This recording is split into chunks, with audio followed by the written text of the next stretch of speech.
smoke. So you essentially have 3 smoke grenades that come out of a launcher, and you get 2 essential rounds of that. And then her ultimate ability is an artillery strike. So you have the ability to both use the tactical aspect of one or the damage aspect of the other, but it isn't so overpowering that you don't have the opportunity to still hit your shots and get those eliminations. And we saw a lot of this within Europe, and anybody who's been keeping track of Apex Legends streams, you know that Bangalore works very, very well with the Bloodhound, which is also a part of the roster here for Shroud. As we see, I believe it's Skadoodle there onto the Bloodhound. And what that does is when you have that smoke grenade coming out with the Q from Shroud, he has the opportunity to use, I believe, Beast of the Wild is the name of his ultimate, see through it and hunt people down with an increased mobility. It's one of the most common pairings that we see today within Apex Legends. That being said, we're 8 days into the meta development here, so we can probably expect a lot more as time goes on. But for now, Shroud using an RD-45, not a gun you see people pop off with very often, but it's Shroud. So 2 kills here for the squad. This thing chucks bullets. Cool. Sounds good. Mission accomplished. All the boxes have been checked here for Shroud's wish list. We got to see the Prowler skin for just a moment, and then he switches it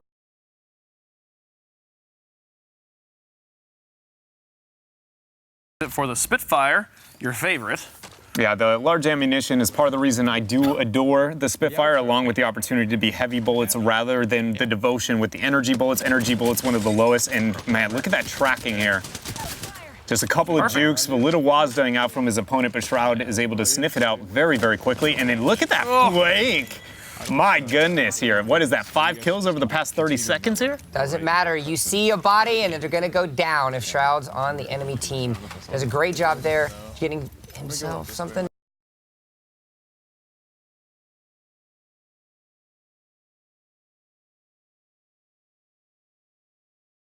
Now he's going to go swap over to the Wingman, and there is what you were talking about a little bit earlier is once you get the Wingman into the hands of individuals that have that precise movement, good things are bound to happen no matter what's going on. Yeah, I only brought up Seagull in that circumstance just purely based on when I think of him, for some reason I have McCree in my head over and over again, and that very much is that gun. But in this situation, yeah, Shroud is clearly a very, very skilled shooter when it comes to the Wingman. Probably a little bit of that Deagle practice he's had in the past. Look at Dr. Disrespect, though. Literally one shot, the rivals. No shield. Dr. Disrespect making it no secret he wants to take down Shroud in this tournament, especially after Shroud said that Dr. Disrespect didn't have a chance. I'm doing it. Didn't even, the little video that we've been showing all day, didn't even care about who was on his roster. Who's on his team? Nah, doesn't matter. Not important. Yeah, and it's not like those are names to scoff at, right? That's a very big thing to point out here, is he looked at that team, even with Dr. Disrespect, and was like, you know, with members like this and others with a background within shooters and battle royales, just confidence being displayed. And for now, though, when looking at least at what we've been able to glance out of the two, it does feel like at least the pacing and tempo set by Shroud seems to, if the trend of Europe kind of carries over here to North America, be working out better here for a couple of points. 5 of the 3 teams are running Bangalore Wraith.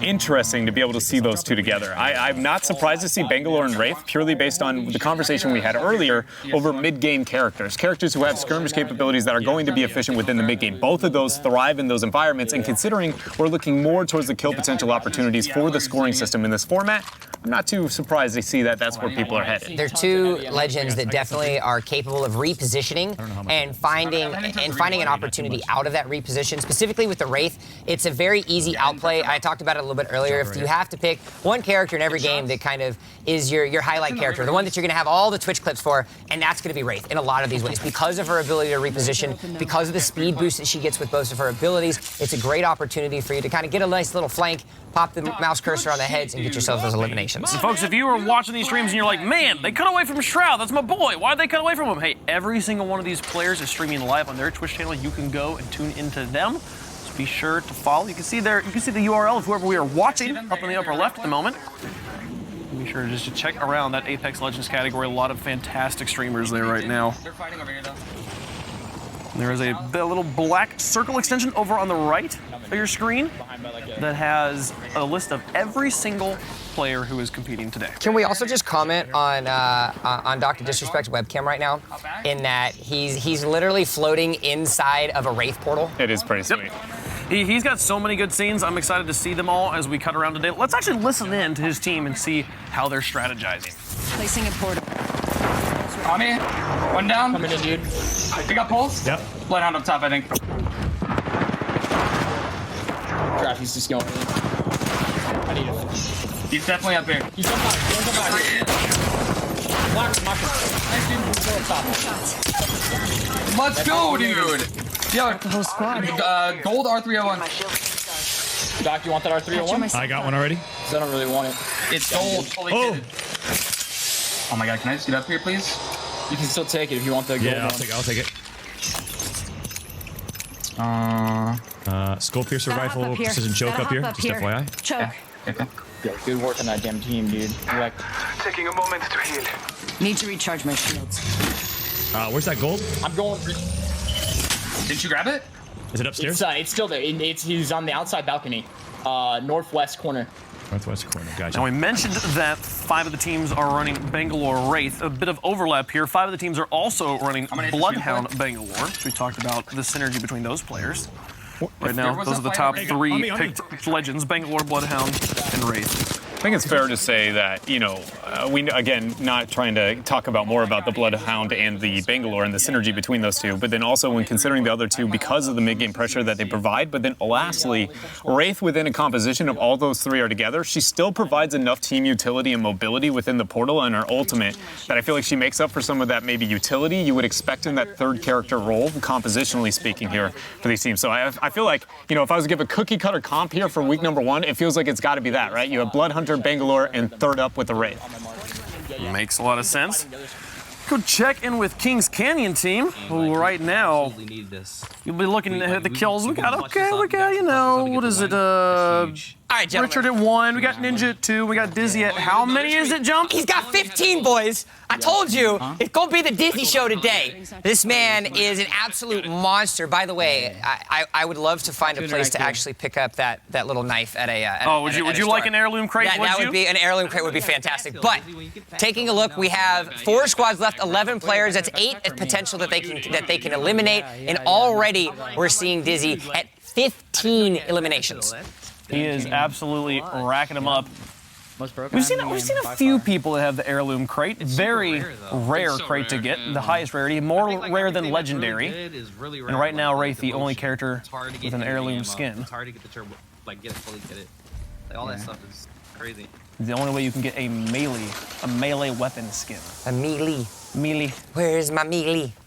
I like to have. We just had our melee. It was sandwiches. One thing we should note, though, Dizzy is clearly a lethal target and somebody we have to keep a closer eye on throughout the entirety of this tournament, is the fact that they have ended up losing King Richard. They have. So being a 2 versus 3 looking forward might be a problem at the back end of this game. We still have 11 people within this roster. I feel like at this point we're heavily relying on that skill shooting capability that you have already highlighted there out of Dizzy, right? I'm not taking away from Ninja. The guy is very good at battle royals as well, but it's clear Dizzy is setting the tone right now, and he's got to take that momentum and carry through over this next skirmish because they have someone here around this hook. He is put in a pretty advantageous position right now because he's got a legendary armor. He's got a legendary armor as well as an epic helmet. So he's going to get the maximum damage reduction across the board, which is going to help him out a whole lot. And though we do on his stream actually see him run Wingman a lot, he's actually decided to go for something like the Spitfire. So he's got more rounds in the chamber, which gives him, hilariously enough, more of an opportunity to 1v2, to 1v3, and immediately he's going to point, he's going to click. That's going to be elimination number 16 if he can get the final confirmation on that. He's going to try to fall down. There's a couple members left alive. He's going to have to be forced to phase and look around to see if he can find anybody, but another elimination for him. Yeah, it was a very good job as well, as you saw with the tracking, being able to stop the kick of the Spitfire, and again, coming through, just lasering that down. Dizzy able to rid of Spectre. I do believe that there should be a third here out of this roster for Ninja and Dizzy. No, he was able to get him out. When you see the bleed out on the top of the kill counter, that means that they're able to secure all 3 of them, and immediately that's 2 kills for him. That's 1 for Ninja, and they're going to have some pretty good spots. Go hop in with Ninja. See how things are going. Same team, same fight, just a slightly different perspective here.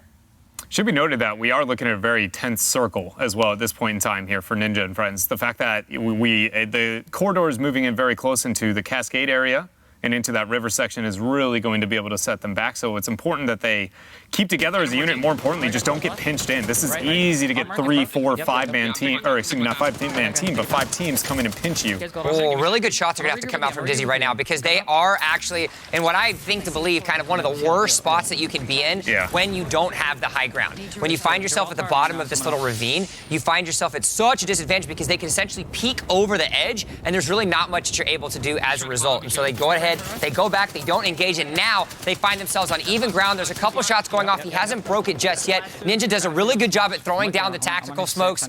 They're from the Bangalore, and they're going to try to see if they can loop around and try to have it full clip in the ammo. That's going to be a lot of shots. A dink, a knockdown for him, but they're not all done yet. I think the biggest thing to note there, too, is Dizzy not having an instant reload is due to the gun. Using the iframe after getting flanked and pressure behind. Ninja's got to be able to get that pressure in the downtime. Comes through, flanks him on the side, calls it a day.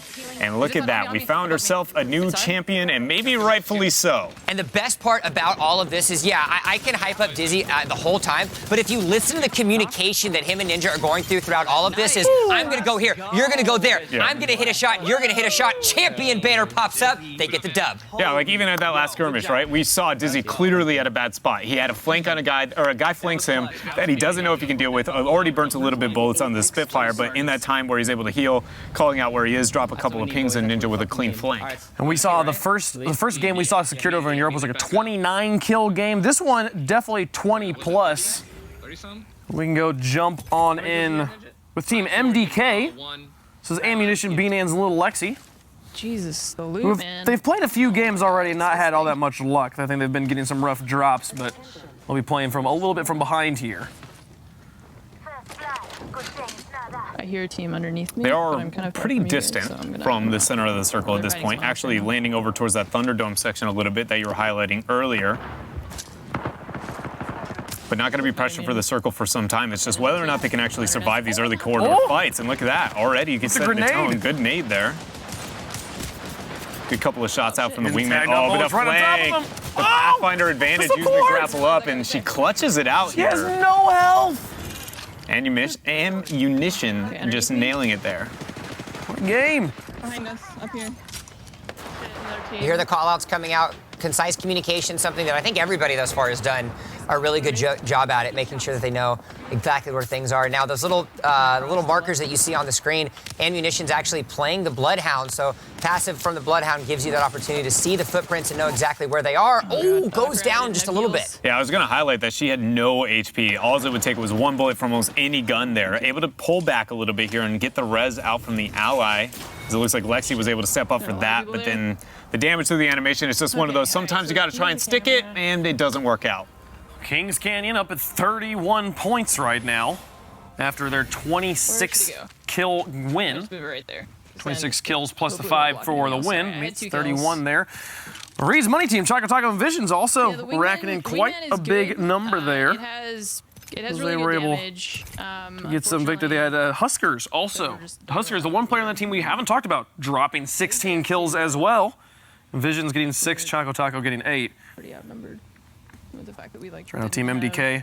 Just trying to get some momentum going. And I had no healing. Trying to look for it here. They're running, at least here, a Bloodhound along with the Wraith, and it looks like the Lifeline. They don't have that many defensive capabilities outside of the Lifeline with this composition, so might be something they look towards, right? Like a Gibraltar is something that can help stall and kind of post up those things and zone control.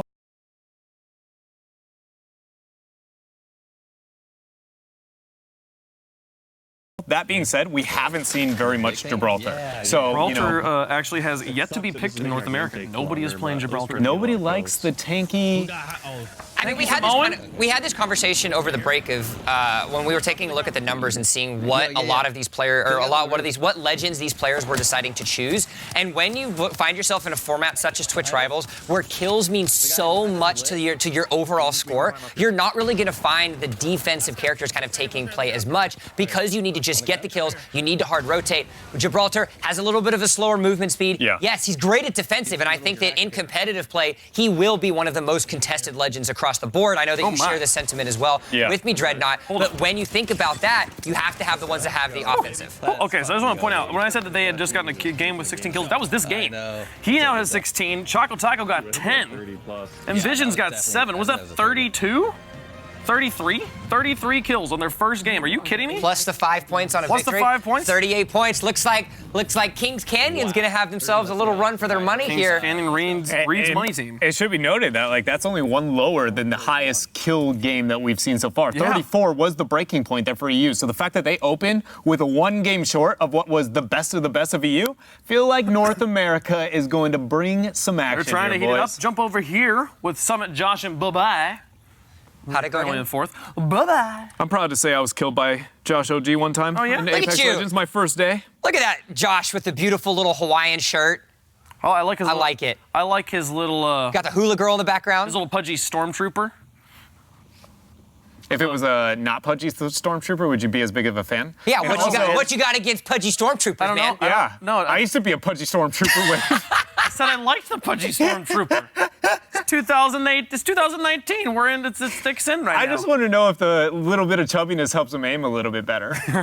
Nice job. Like if maybe it's Yeah. steadability within the hands, That or was the like problem with stormtroopers. They were too skinny. they're too skinny. We needed to put some fat on them. Right here with Bye-Bye.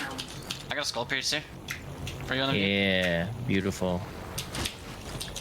7 squads left, 20 players left alive. Here it is. Still a pretty good opportunity for them. And again, we find ourselves with a lot of the legends that they've picked thus far. We've got Pathfinder, a Wraith, as well as I believe that's a Bloodhound. Yes, it is, coming out of Josh OG.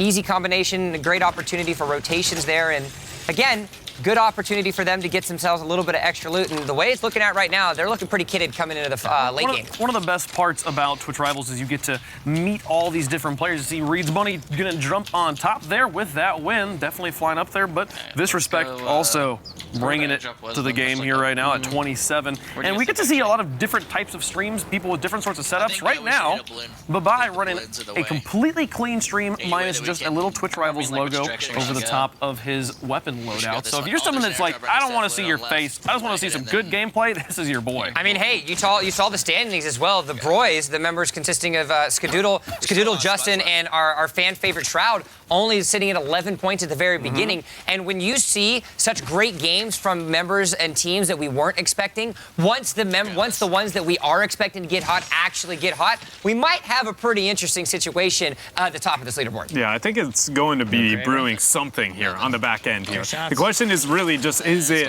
all of the entirety of the big boys that we know, or where are the new ones coming in? And, you know, for anybody who's played Battle Royales, I think it's very clear that everybody you know to be the OGs at one don't always pack the same punch in a different one, and they breed new talent within each one, and I can't help but feel like we get kind of glimmers of that here within Apex Legends. Yep, and we're going to get to see a kind of another strategy that a lot of these players are going to be employing for what you saw just there. There's an interesting little thing that these players are able to do with these balloons right now, and Caleb, you know, you talked about it a little bit earlier. You can look up once you get to the top of the balloon, continue to look up, hit the free look button, and then you have this opportunity to get near certain obstacles. Use that hover to not drop you in the vertical height, and then use that to actually glide farther than what you normally could. R99 with the stabilizer is nasty. Come back here. Fuck the other guys. I mean, to be fair, at that range, I would argue that is a little bit of skill as well there on the side of for sure, Bye-Bye. for Like, sure, yeah. that isn't just all the kitting capability and able to pull that down there. But it is, I would say, the biggest ounce of forgiveness is not only that stability with the barrel stabilizer, but, again, clips. They mean a lot in this game, especially if you are not a master ace like a majority of the people we are kind of watching Gosh, here. Summit racking it up right now. I like this strategy that they actually said. Bye-Bye thought about engaging on that other side, and Josh said, no, screw those guys. Let's get the kills on this other side first. Bye-Bye rotates across around, and the second that he sees his team pick up that squad wipe, he's immediately flipping a 180 and going in the other direction. And just like that, he gets a full clip knockdown on the R99. Yeah, and the portal is now going to enable the back end there, both with Summit and Josh OG now to be able to move up and threaten it in, right? Summit now taking a couple of shots as it looks like they're going to track down the back end of the zip line. They see a member over, grenades kind of being tossed around. I believe that was a Arc Star. There they are, 2 targets, the last 2 after the victim. See if they can win this 3 versus 2. High ground in favor of the opponent, and that longbow hopping right there. Yep, luckily though, Bye-Bye does have a Phoenix kit, which heals both your shields and your health to full HP. Gives them an opportunity and across the board. Now they have 4 squads left, 11 players left alive. Make that down. It's down the bleed out, which means the Ring was able to catch him down by his teammate Josh OG's able to get that knock, and so now 3 squads are left alive. He hears a little bit of something on the back end, so Babai is just going to pop that phase by the Wraith and reposition himself and get near his team. Doesn't have a portal, though. That's one of those situations where you may consider that portal play, especially with the Bangalore ultimate coming out, being able to zone off that choke. It's going to threaten this team back. They're going to have to consider whether or not this circle is going to be a threat, but there's a fat old balloon behind them that they know they have the opportunity to teleport in case things get a bit hairy. I'm getting into a spot here. Great little Don't find decision the by shots. Babai not to fully engage that. Spotted an enemy, said Josh OG. They do find themselves pinched, so they have to try to figure out how they're going to play this appropriately. Yeah, but look at this flank on the back end from Babai. They got eyes on the other side, and then he's able to get a solo knock there, drawing all the attention. Now we'll see if actually Summit and Josh OG are able to pressure while everybody's paying attention to Babai. Gets a 1 versus 1 in the pog, and he wins that one all day. He just doesn't miss. 1 squad left. 1 Now they're squad left top remaining. 2. Comms you love to hear when you're in Apex Legends. 1 squad left. We're inside. Only falls behind, what, you are the champion, probably. Yeah, for sure. Picks up a Mastiff. One of the few legendary guns. There is no way to pick up more ammunition for this weapon. It just comes with ammunition, and you have to use what you find it with. Do you guys have any big shield heals? I have the team right in front of me. Easily the most powerful shotgun in the game. Do you have any big shield heals? And they've already found the last squad. Our one already gets knocked. Now there's going to be 2 left alive. The double speed up, Babai is able to stack them through to try to see if he can find that final enemy. He doesn't matter about anything else. He sees him at the bottom. That's 1. That's 2 massive shots. It's going to be able to get the knock. They see the last member. He's going to try to get the laser. He does. Champion banner pops up. Another dub for the crew. This guy is absolutely insane. That was just absolutely immaculate aim from Babai there. We were talking a lot about Summit and Josh OG, Babai doing so much work. What I believe is their first win. 23, so 32 we have right I now. believe he Josh had OG and 8 Summit solo also there. getting 7 kills here. Go jump on over with Dr. Disrespect. Viz. Disrespect Real crafty. craft. Disrespect. I love their name, by the way. The hybrid of the 3 kind of meshed together. It's beautiful. That's pretty solid. This is Doc's got a fully kitted, was it R301? Yeah, that's a full golden R301, right? And then look at that, Vis with a Mastiff. Guys are in a good position right now. 4 squads remaining. Yeah, gunshots here. They currently are on a 13 kill game. I think they're fighting in this compound. It's a little awkward to be with a Wingman Mastiff. Mid-range, really long range, you're going to struggle. Not in the long range there, though, especially with that Bangalore smoke coming out. Will they go with the ultimate here?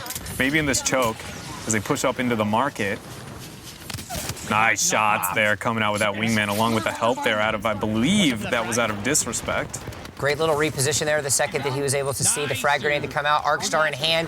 He wants to try to get something. No, a couple more. 2 squads are still left remaining. But now you find yourself in a situation where the ring is closing in. You have to find yourself a better situation. He ends up dropping the Mastiff. My gun was losing its shit, dude. It just kept shooting. Yeah, it was actually, what happened, I believe, was it was just shooting 1 bullet or something there for a second. Either way, you got it figured out. And now we'll see if they are able to make it in a circle. There's a portal on the back end. You can look at the UI in the top left-hand side to be able to see where those begin and end. Chasing the wall. 5 points right here. They got enough meg hits and heals that this isn't going to be too problematic. We saw this a though. lot in Europe, though. Players pushing outside the ring, knowing they'll probably take some circle damage, but getting kills because of it is all that matters. And Reed's money team just continuing to play well as they put on more points here. Currently on a, 12-14 kill game over on their side of things. Roy's get another 14 points in their game number 2. So getting a little bit better. They went from 11 to 14, so they're making slight improvements in their play, but they're going to have to keep it up because Reed's money team, as well as Kings Canyon, are definitely popping off right now. As Justin had 11 kills, Skadoodle had 6, Shroud with only 3 in that game.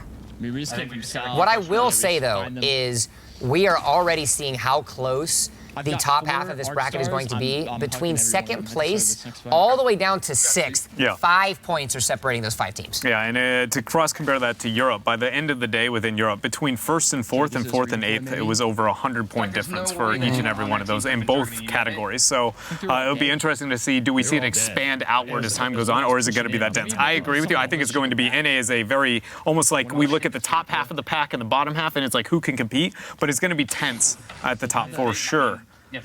Nice peacekeeper there. Normally you'd be like, oh yeah, I'd go ahead and pick that up. But when you got a Mastiff on the back end, you're like, why take the downgrade, mate? I'm really curious again to see kind of where we see the standings at about that 2.5 hour mark, because that's when these players are going to start really getting in their groove.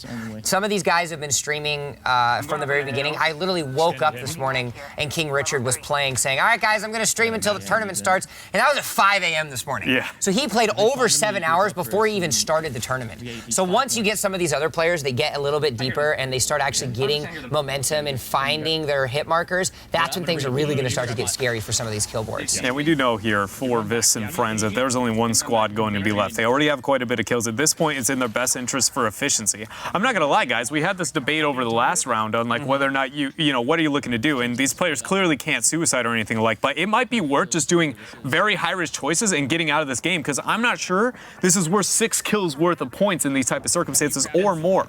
It's quite a bit that they found him here. That's a good win here in the fact that they were able to find him early. Woo. Finally. Another one further up. Popping at the shield tech. There's 3 total, actually. This is a big pinch onto Vis. He does have the Mastiff to be able to make it out, along with the Bangalore, not only passive, but the nice use out of the smoke, swap over the Wingman. Only 2 more shots are going to be necessary. Takes the Mastiff back. That's a bad spot to be in here. Uses the smoke to try and get away. That's very nice wrap back up uncharacteristic. as well. You know they aren't expecting him to go back into the fight. Yeah, he's A solid juke and Oh, get the wow. elimination. It looks like Viz was Crafty finished him off, I believe. Really smart play there by Vis, like you said, to go down and then go back up as if he joined the fight, which gave a nice little roundabout loop-de-loo to his opponent. Was able to not only that, but 100 damage when you're able to hit with the Mastiff is definitely going to help you out a little bit. Yeah, the Mastiff is pretty ridiculous, but we should be considering he's actually, because that trade went so, I was going to say poorly, he might have an ammunition problem at the back end, but no, 1 bullet and a good old champion banner. Still the 3v1. It would make a lot of sense. They finally pulled that one off. Go check in with the Broys. Check in with Shroud, Skadoodle, Justin. Justin right now at 14 kills in this game. One's really low. Like we Run said, this one up. all they need, a little bit of momentum, find their groove, and they're going to be put in a pretty good spot, as now you can see they're in a firefight in multiple parts around the map. Still 4 squads left to go as well. They could get even more on top of this one. Yeah, there's quite a bit there with that 14. Portal's going to be laid out now by Justin. Doesn't have too many people to be able to enter on the back end. Maybe just going to set it here to help Skadoodle his way out, if you will. He's going to Look at skedaddle. that. I see what you did there. It's a good joke. It's one of those, like, folks. you go, like, everybody said it once, and then when you hear it, you're like, oh, did you really have to? You see Visrespect jumping up there. Papega has been making some decent runs here. There's Shorty, Lyric, and Seagull there with Shorty. Actually, everyone kind of sharing the kills around. Seagull carried a lot in their first game, getting 9 of their 13, but and then the next game, I think it was 25 kills. Everyone carrying a bit of the weight. Now, I will say, knowing how much time we've already started with this 4 hour run that these guys have, as well as the 57 points that Reed's Money team have acquired already, they are on pace to break that 400 point mark. So definitely something we want to keep our eye on, because the main, our winners from Europe, 399, 1 point away. Well, I think that's one of the beauties of this format, right? Is like, yeah, they may not be cross-comparing in terms of the fact that they're all within the lobby, but that gives us the capabilities to cross-compare of relative to the general population what these people look like cross-comparing, right? You honestly, though, I mean, clearly everybody at home is going to be like, NA versus E, you know, the lulls around that. To be fair, to some level, we can gauge relative to the rest of the market how good is NA compared to EU in moments like this. It's not a sample size that you're generally used to when you think about statistical analysis, but considering how many games and how many eliminations they were able to get, it is something worth noting. So I like the point that you brought up. You guys over right here talking there. about numbers. I'm just freaking out about longbow shots.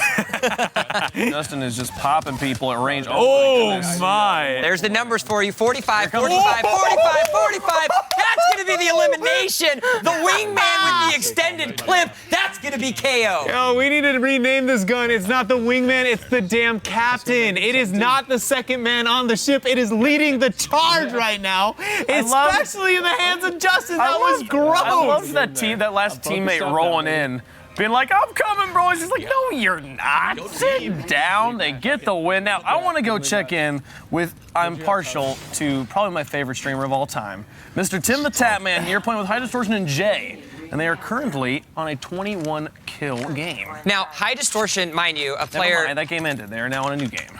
High Distortion, for those of you that do follow Twitch, that do follow him, actually had a contest not too long ago with Ninja on who was going to hit, I believe, I don't remember what, 100,000 kills, I believe it was. 100,000 kills in Fortnite. He got it. Yep. He got 100,000 kills first. Ever since this game come out, High Distortion is a late night streamer for those of you that live on the west coast of the United States. He loves this game currently right now. I want to see how he's able to build things up. He is playing with one of the best hype mans you could ever play with in Tim the Tatman. One of the best flat-out streamers in the world. Yes. Tim the Tatman is a quality individual. And a very wholesome stream as well. If you're looking for something you just want to enjoy, just make you feel better about yourself, Tim is the place. I think that's the angle I would give to the small amount of time that I have gotten to see Tim. It is so like it's chill, you know, and wholesome. An element of like kind of those two put together that is really nice. And you know, it's not like he's not great at games as well. He's in the short span that Apex has been alive. He's made a habit of singing the Apex music as he drops in. Shotgun ammo.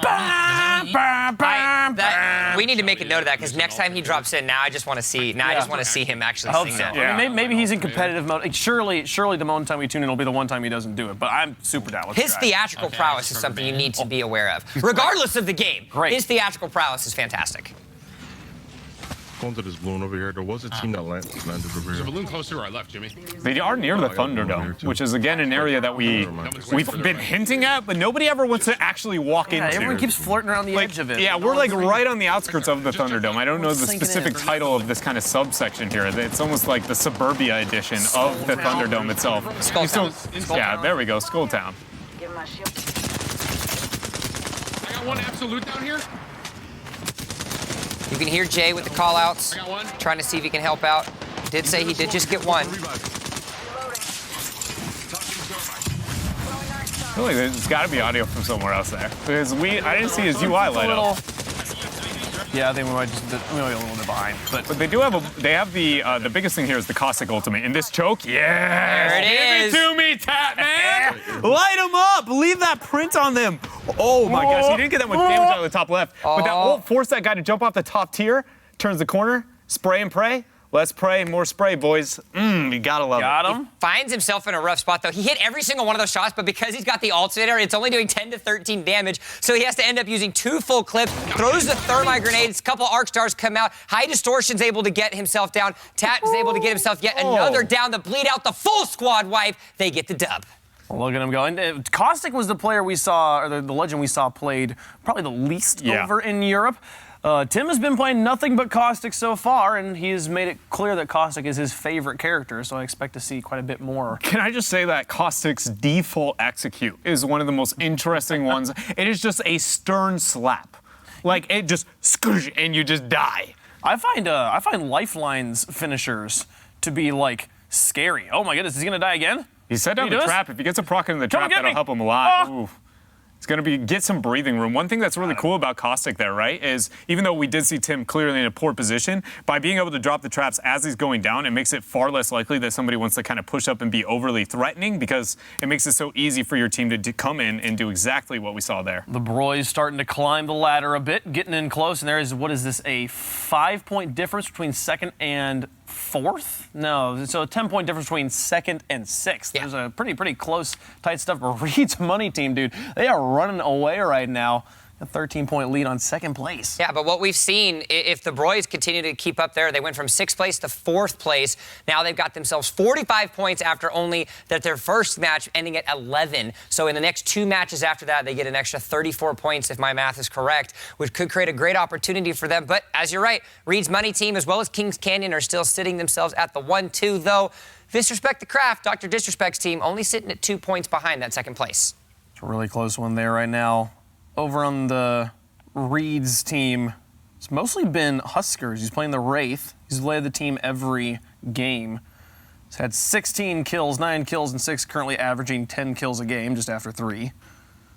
Tim the Tatman uses himself an ultimate accelerant. For those of you that are still new to the game, if you use it after a short animation, you are able to get 20% added to your ultimate charge up, which doesn't seem like a lot, but considering it how powerful the ultimate is, members like Caustic, as well as almost every other member, every other legend that exists in the game, it's going to allow him to have it up right about now and will be available for their next fight. And it's more important for, not only the high impact, but they also have different cooldowns. For some characters, it is going to be more effective to consume that 20% than comparative to like something like a Lifeline with a pretty short cooldown onto something like the Zipline or Lifeline, or excuse me, Pathfinder for the Zipline or Lifeline for her care package there. Caustic actually, I think, is a pretty reasonable middle of the pack cooldown there, but I like it. It is such a good in-the-house invader, like you already saw from Tim the Tatman, that I automatically want to go, where are we going to see him drop, another poison bomb and look to just push a team out of a bad spot? Now, I was interested in Europe, we saw very little Pathfinder play. It was mostly just Mikolau playing Pathfinder, but he got the most kills of any player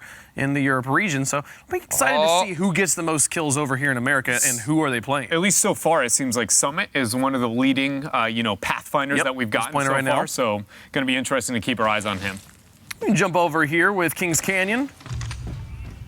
But folks, we are going to go to a quick break. When we come back, we'll have some more fantastic Apex Legends action coming at you, and we'll leave you here with Dizzy.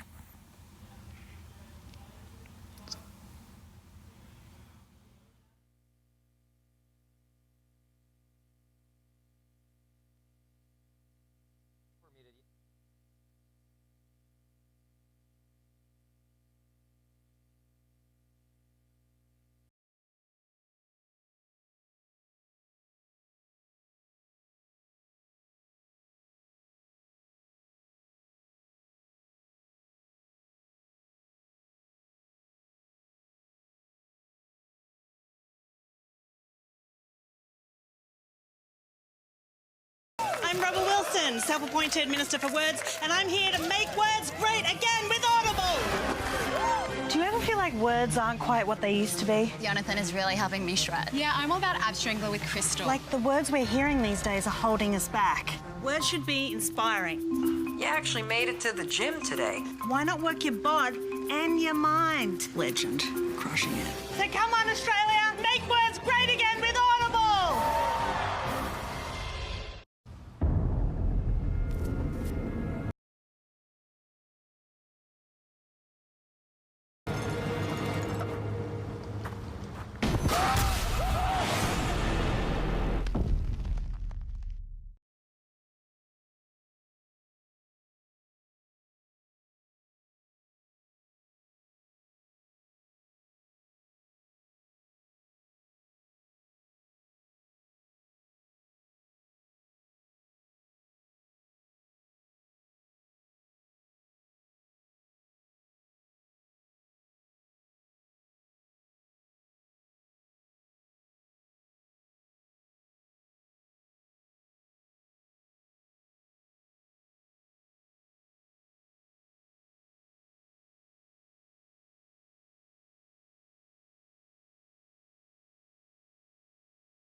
Welcome back to Twitch Rivals, folks. We have been watching some fantastic North American streamers, and we've been talking a lot about Dr. Disrespect because he's kind of all the rage. He's a pretty crazy dude, but there's two dudes on his team who are both pretty excellent streamers in their own right. So we can see Viz as one of those people, and if you don't know about him, I'd like to get to know about him, so let's meet Viz.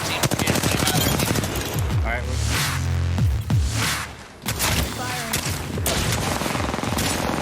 He's low.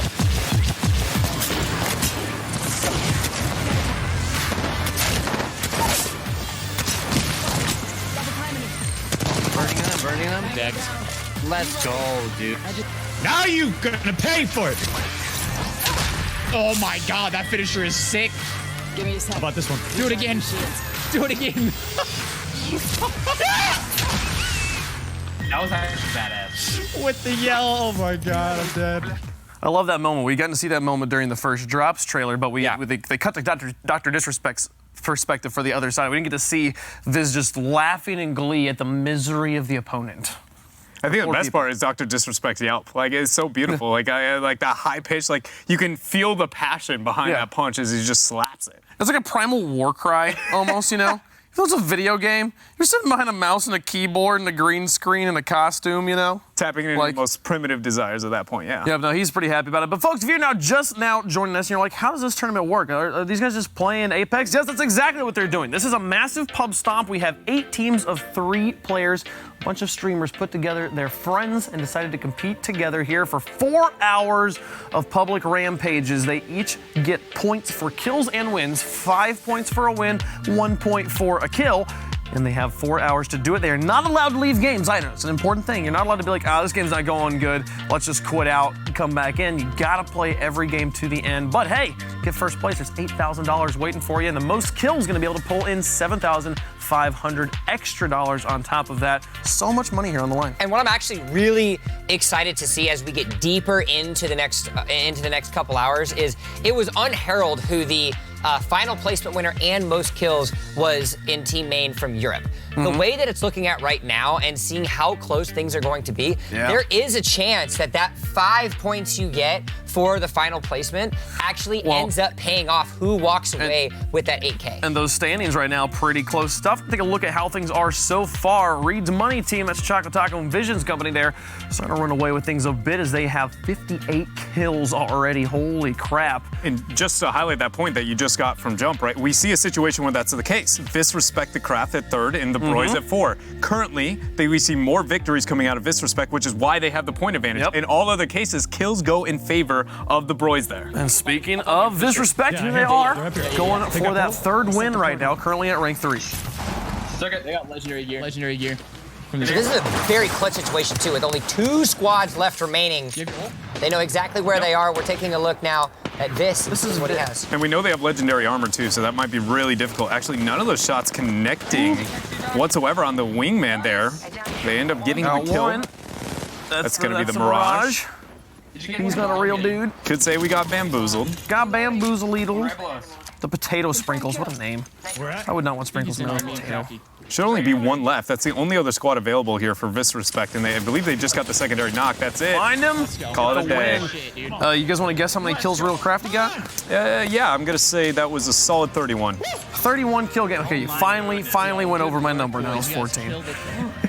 14 though from Crafty. We were talking about Dr. Disrespect a lot. We just watched a package on Viz, and Crafty's like, bro, where's my love? Come on. 14 kills he racked, 15 rather, at the end. 2,072. I think it's the most damage we've seen yet today. That was my bad. I was considering the whole team. Viz on his own. Yeah. We haven't seen a player, I believe, break 20 by themselves yet. No. Yeah. So 15. So I was, No, that's okay. We did. Dizzy in the first game got 21. So I'm gonna jump on over here back with Shroud, Skadoodle, and Justin. When I'm this close. I'm playing pretty well. I'm the jump master. They had was 22 kills in their last game. I think the biggest thing to keep in mind, bringing it back to wins versus kills and how that works within the entirety of the format here at Twitch Rivals, is that it's important that this squad now, just either heavily succeed in one avenue or the other, because they need to be able to separate them. They are behind when it comes to the victory, so if they can't find that, they have to find the frags and the kills here.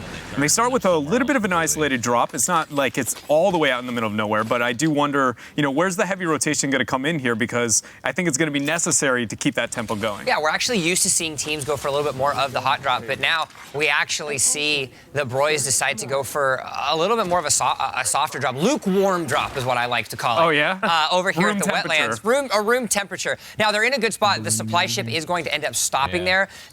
They might have some knowledge of whether or not teams decided to go to the drop ship. Teams have kind of been really back and forth on it.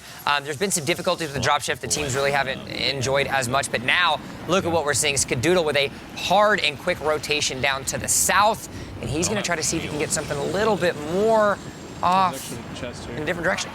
We also get a nice glimpse for the first time of our Leviathans out there. You know? Reed's money team has already broken 100 points here. As Huskers, he got 16 kills in the first game we watched. He got 18 in his most recent game. But absolutely obliterating the competition. But see, this is what's so exciting about Twitch Rivals, as well as what we're seeing today. When we were highlighting the teams, this wasn't a roster that we were kind of looking at too much, you know? Yeah. This wasn't a group that we were like, oh, we need to make sure that we watch out. Reed's money team is going to take this way and run with it. No, these guys are stepping up. They're making sure that, hey, you know what? Just because this is a competition, there are some big names. We are big names too. We can compete with everybody else. Yeah, right now, Skadoodle, or that work with this Hemlock was so clutch there. They're able to find the first knock. Pressures out the second. This guy from the hip cannot miss. Triple kill, solo limb, and the guy had under 50% HP, no shields on the back end of that initiation. He's holding one gun on his hip, the other one he's texting mom, hey, can we get some Papa John's? Russian Papa John's? Sure, you know, from Russia. Deliver it on bareback. Appreciate it. I just also want to point out that the Hemlock by default does 18 damage. If you hit all 3 of those, you're doing 54 damage to your opponent. If you're hip fire hitting all 3 of those bullets at the same time, the RNG gods are playing in your favor and you're doing something right. I don't think it's RNG. It's Skadoodle, man. It's actually, yeah, okay, that's right. It's Skadoodle. It's the Skadoodle factor. Solo here, trying to find another team. To me, the Hemlock is a gun that feels like, more often than not, I feel like I have that higher impact from a burst situation on the hip than I do like down the scope, because the kick can sometimes just be so hard, especially without a barrel stabilizer. I would also like to point out, he was by himself. His teammate wasn't even around. No, Yeah, honestly, he rotated by himself. What's up, guys? Yeah, it was straight up like, and the weirdest thing about it is his first knock, he had more than enough time to disengage after the smoke, and he was just like, no, I've got this. Looking at this guy. Like, okay, fine, I'll use the scope now. I think it's the Hemlock. It's the hem locking onto their souls. He doesn't let go. That was a good one. The hem pop and lock, I like it. Let's go jump on over with Kings Canyon. If you're like, yo, I want to know how Skadoodle got the kills, well, he's streaming. Go check him out. Go watch his stuff. In the meantime, jump in with King Richard Ninja. Sitting at 11 kills right now. Uh-oh. 4 squads left remaining. He's going to try to get himself a little bit of speed up. He's playing a Lifeline. Ninja in the earlier games, I believe, was playing a Bangalore, if I'm not mistaken.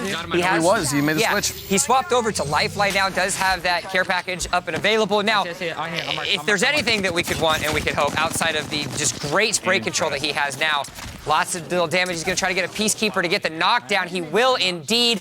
Bangalore Smoke is on the other side. Is he going to go for the finish off? Yeah, he's going to go ahead and get the finish. Make sure that he gets that extra elimination. Up to 12 kills now with 10 players left remaining. It's also interesting to note that King Richard switched to the Bangalore. He had been playing Mirage, so they kept the Bangalore. They said the Bangalore was important, but they wanted to also have the Lifeline and give the Bangalore to somebody else. So here's the standings right now. Reed's money still climbing up a bit, but other people with some large point swings, as we're still waiting for that second team to break 100. In the last 30 minutes, Shroud, Skadoodle, and Justin have gone from 6th place now to 3rd place. This is what we were talking about. When you get that momentum in your favor and you start recognizing what it is you need to do to swip swap some of your strategies around, good things are bound to happen. They're up to 85 points. Kings Canyon now only 4 points ahead of them. Like a package of cup noodles, man. They're just warming up. Getting there. Long way to go today. You could have picked any food to have being warmed up. I mean, it's Nissan, that's Nissan Cup noodles. Yeah, but like you can't do any food, right? Because if you do a Hot Pocket, you know, you get 1 or 2 cases. It's either so hot that you maybe too hot. It's not just warming up. It's baked in the fire. It's a volcano. You're from Texas. You can make a diesel truck reference. It takes a while to warm up, but once it goes, it doesn't stop running. Come on, man. There's plenty of options that you can do. Slogan. Nissan Cup Noodles slogan is I'm just warming up. But no one cares about this. Let's just listen to Ninja. Let's hear what he's thinking about. I'm taking this zip line. He was on top. All dead? Knock down the whole squad. Nice choice. Airdrop over there. That wasn't on my mark. That was not on the map, I don't think. Yep. Last squad. Yep. Should be them, hopefully. Good jobs, dude. Like, that Bloodhound, man. Woo. Yeah. That's off, man.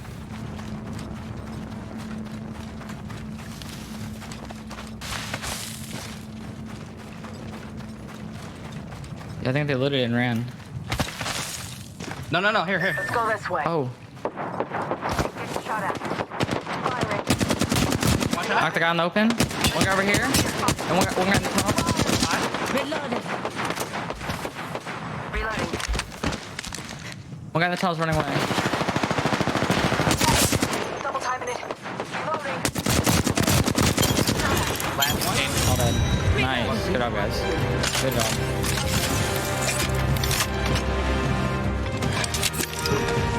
Good job, dudes.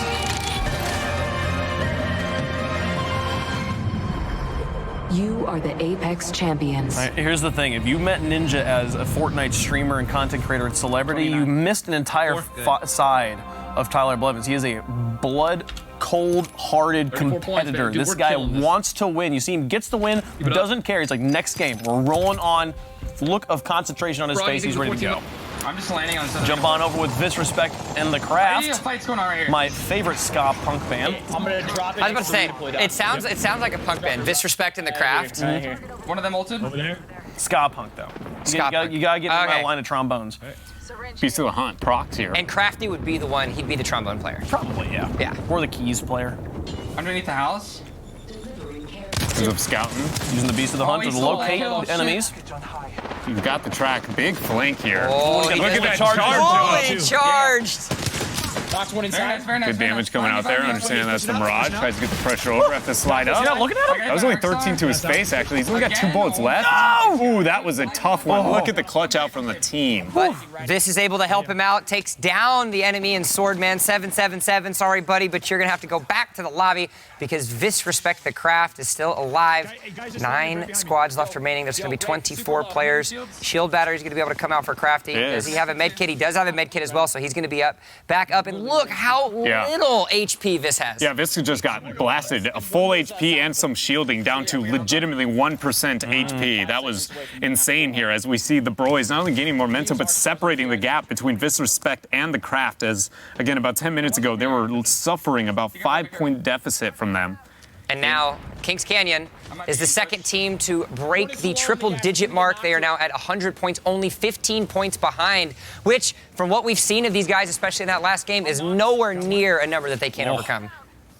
Almost on the backside of the rock. Good damage there in the middle of the slide grapple attempt, but it's merely an attempt there. As you see, he is the executioner. Judge, jury, and executioner. Yeah, judge, jury, and executioner, yeah. I believe Kings Canyon just broke 100 points. If I saw a second team broke 100 points there. Yeah, it was Kings Canyon, yeah. And they're able to pull that one off. Folks, if you're like, I really enjoyed that one streamer you guys showed. I don't remember what his name is. I don't remember what he was. Well, hey, there's a little black circle over on the side of your screen, a Twitch extension. You click on it, it'll show you everybody who's streaming right now. Click through those streams. You'll find the guy, I'm sure. They're pretty awesome stuff. Being able to go and support everybody who is currently playing. They're also all live. I dropped you 3. No, I only have 1 med kit. Balloon going to show Dr. Disrespect, Vis, and Crafty that they don't have to stay too long. They are a little bit of the ways outside, but thankfully they can try to see how far they're going to be able to go.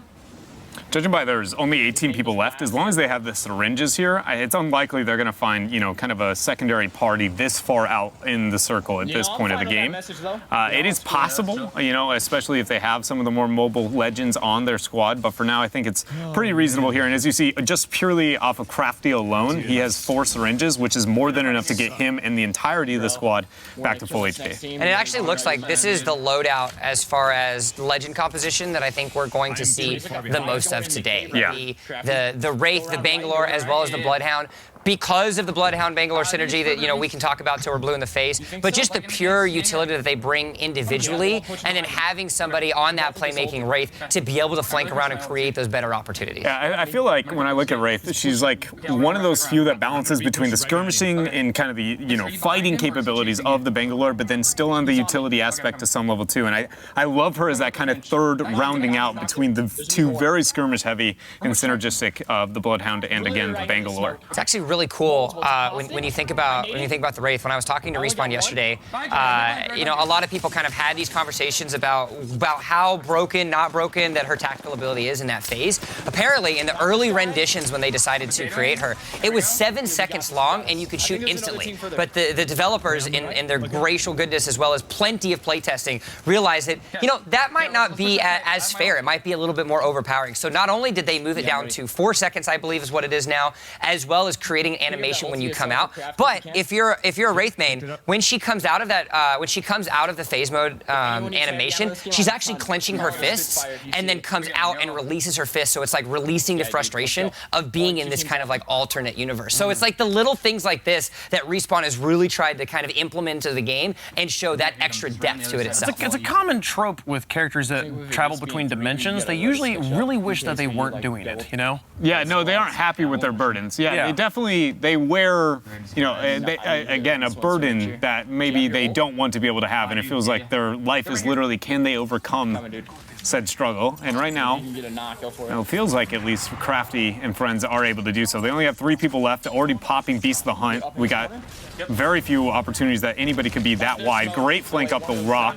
Pops 2 with the Peacekeeper, finds one in the track. And this is actually really interesting. Scouting and then choosing to use the upgrade there with the choke and volunteering what target you want. This is one of the few moments that you can do that due to Beast of the Hunt here. Great play coming out from Crafty.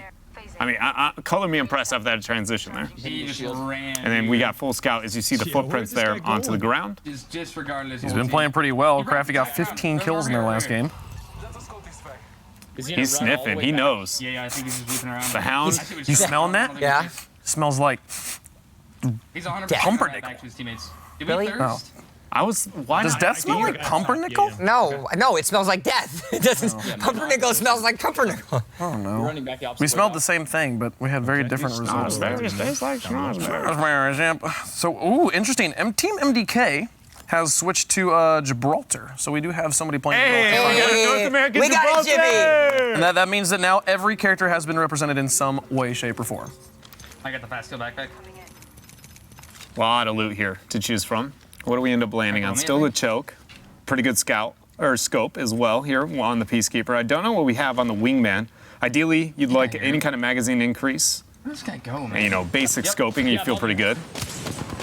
And goes up the hill. Yeah, he's got a full loadout here. He doesn't have the one-time digital threat that I think everybody wants to have at some point or another. But he does have the Skull Crusher piercing hop-up, which is extremely important if you want that extra damage and you're able to hit those headshots. Yeah, Disrespect actually backing to shield and heal. Yeah, but the rest of the squad's still willing to push up. The Broys have crossed into the 100-point club here.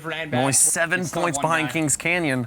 Hunting for that second place, but right now, somebody's got to catch Reed's money team. And I think there's a very big thing to highlight here that's kind of going on the action, beyond the competitiveness within the standings, within the action in this game. Dr. Disrespect is completely kind of isolated from the rest of the squad, while Crafty has some kind of poke onto a different end. Dr. Disrespect was able to survive, and it feels like able to bring his HP back to full and join with the rest of the team, but for a moment there, it felt like they were going to just kind of get pincered right through the squad. You can't seem to find this enemy. We'll tell you how this game ends, and if you want to follow all the action, go and jump on to Crafty Stream. Go follow Viz. Go check out Dr. Disrespect. Right now, I want to go jump up with some people we haven't seen yet today. Here's Team Papega. This is Lyric, Shorty Guy, and Seagull, who have been doing pretty good and are really creeping up on Disrespect the Craft. I'm sad to see that Seagull does not have an immediate wingman, but let's be real, that could be loot or just difference of preference. By no means does he have to. It's just that in my head. That was Dreadnoughts, what I wanted to see. But we'll see if they go for it later. And this one here, we're currently watching Lyric. Thinking about picking up the piece. He already has a Peacemaker. You know, he's good to go. Right now, a Peacekeeper. I called it a Peacemaker. Dang it. Yeah, I definitely like set the bad precedent on that one. I called it Peacemaker once. It's like a pacemaker, but just so it's the opposite of a pacemaker, to be honest. I mean, yeah, the pacemaker keeps you alive. The pacemaker restarts your heart when it stops. The Peacekeeper just stops your heart. Right now, your boy Seagull, though, doing pretty well. 13 kills in his last game. 6, 7, and 9. 6 the fewest kills he's gotten so far. The one thing I will say about Seagull, you know, I've gotten to watch a bit of his stream in the past, and again, you guys have the opportunity to tune in with him, but a few times I've been able to meet him, just a very, very kind and, you know, cool guy to be able to hang out with, and I feel like it translates over to stream as well, so sure to check that out, guys. Same thing for Shorty Guy that you have on the screen right now as well. Very genuine individual, plays a lot of different games, known for some of his Rainbow Six. Of course, he is one of the trio of Giant Waffle, Lyric, as well as Shorty Guy himself that have played a numerous amount of games, specifically Rust, Minecraft, all the like. They definitely love those survival style games that you can kind of have a little bit of fun with. Now he finds himself off in really good lighting. I don't see him, but Yeah, no, I love his setup. I love the symmetry of the lights that are behind him, too. Like, gets the full purple look going, but then has a nice orange as well. It's a very solid setup. Very like simple but sophisticated look. Not complicated clothing. Oh no, Seagull goes down. Go help him, Shorty. Lyric looks like he's trying to pressure up to be able to help him. Help him, Lyric. He's still revivable technically for a short period of time, now only recoverable on the banner. Oh, but he's reviving him. He's getting Seagull back up. You see the wingman trade, actually almost no damage taken here by Short Man. Or Short Guy, excuse me. Short Man. Shorts Man. Shorts Man. It sounds like a dude who only wears shorts. It's like a never dude. He's like an only short. I believe his first name is Guy. It is. Short Man. And so it is a combination of the fact that he is a short person. It's his nickname Shorty. Short, though. He is kind of short. He's like almost 6 foot. I don't believe it. You're pulling a Nick Merckx on me right now.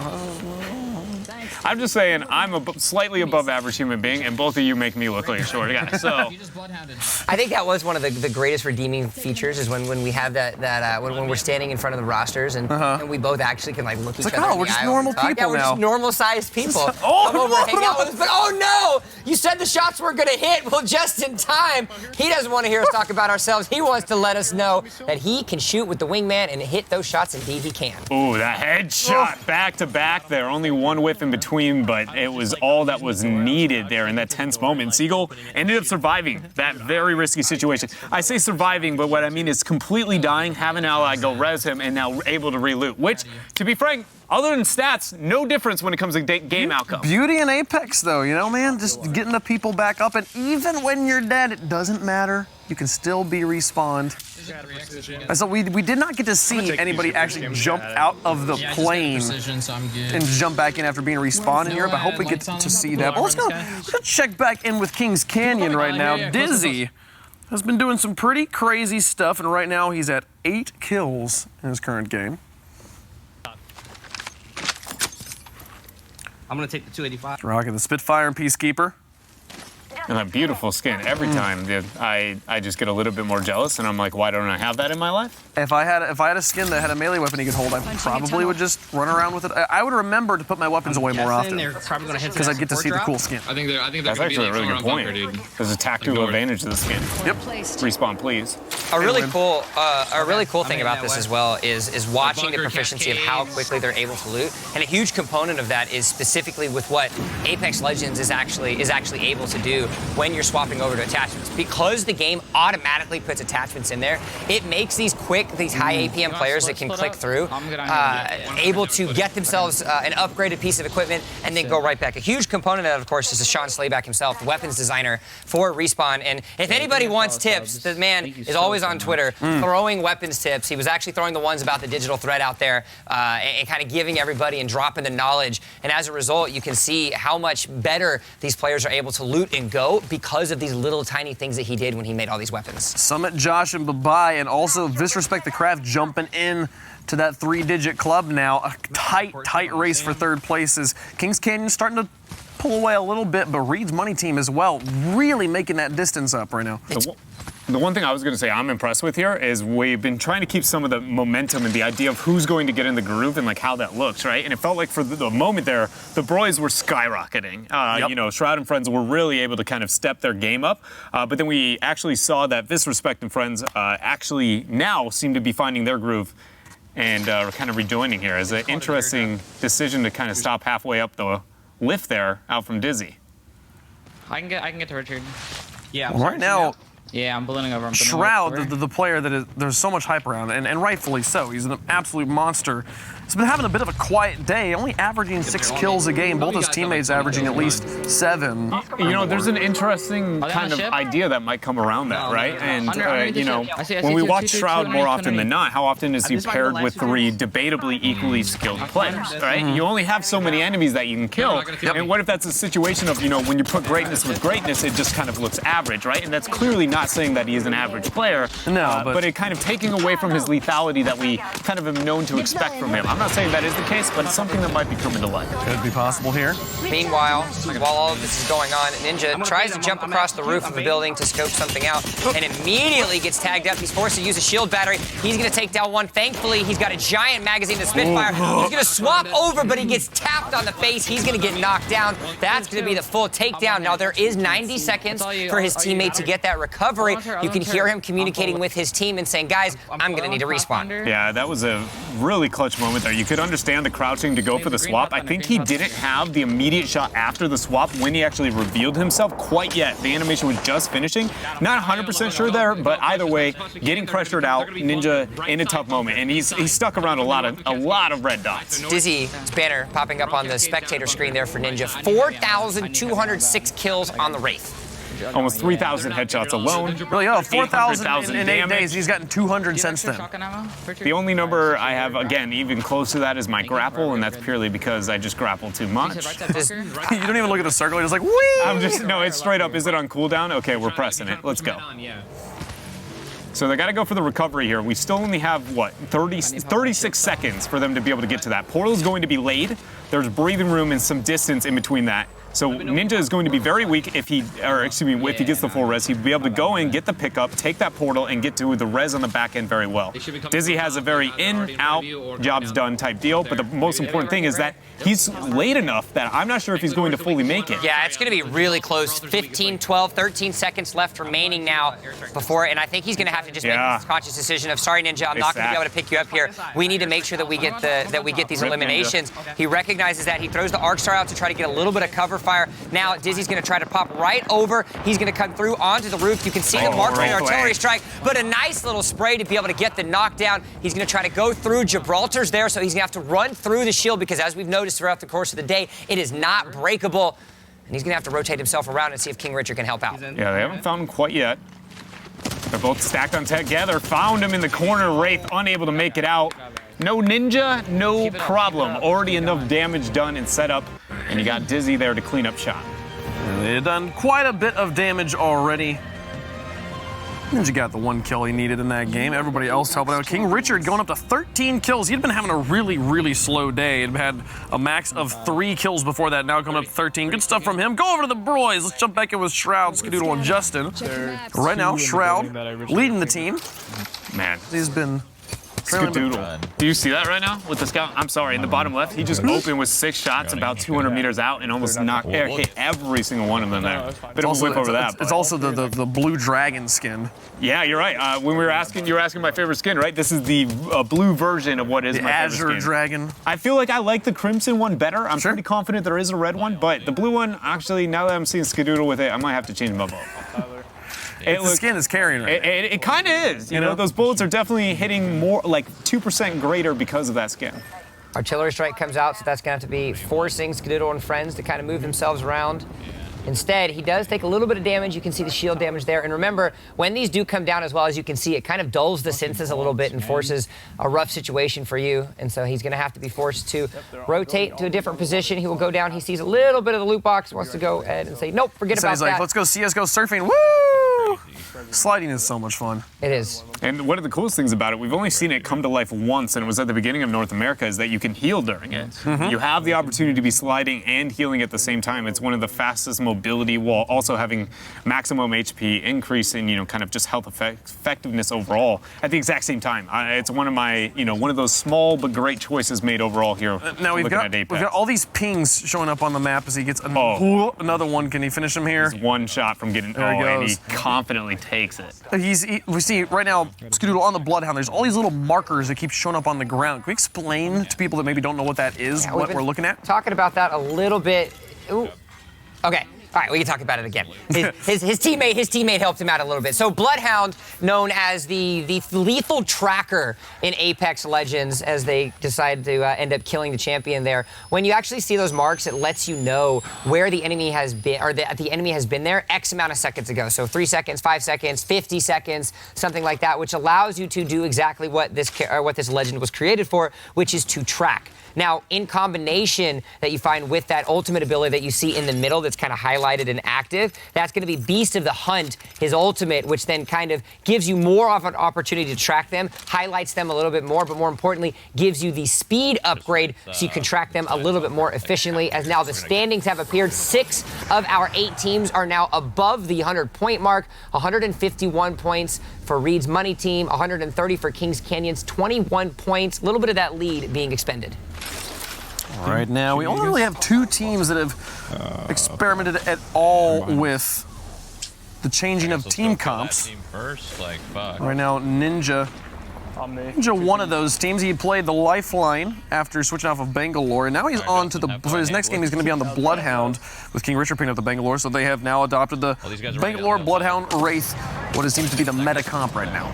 It was a real good shot to be able to connect with that 40 damage here. He's up here outside of the bounds. Yeah, momentary advantage of that. Yeah, 15 seconds until he had to get back in. Managed to land onto the ground. A lot of pressure there. Not landing with a longbow. Say it. And then third shot, actually able to reel in that knock.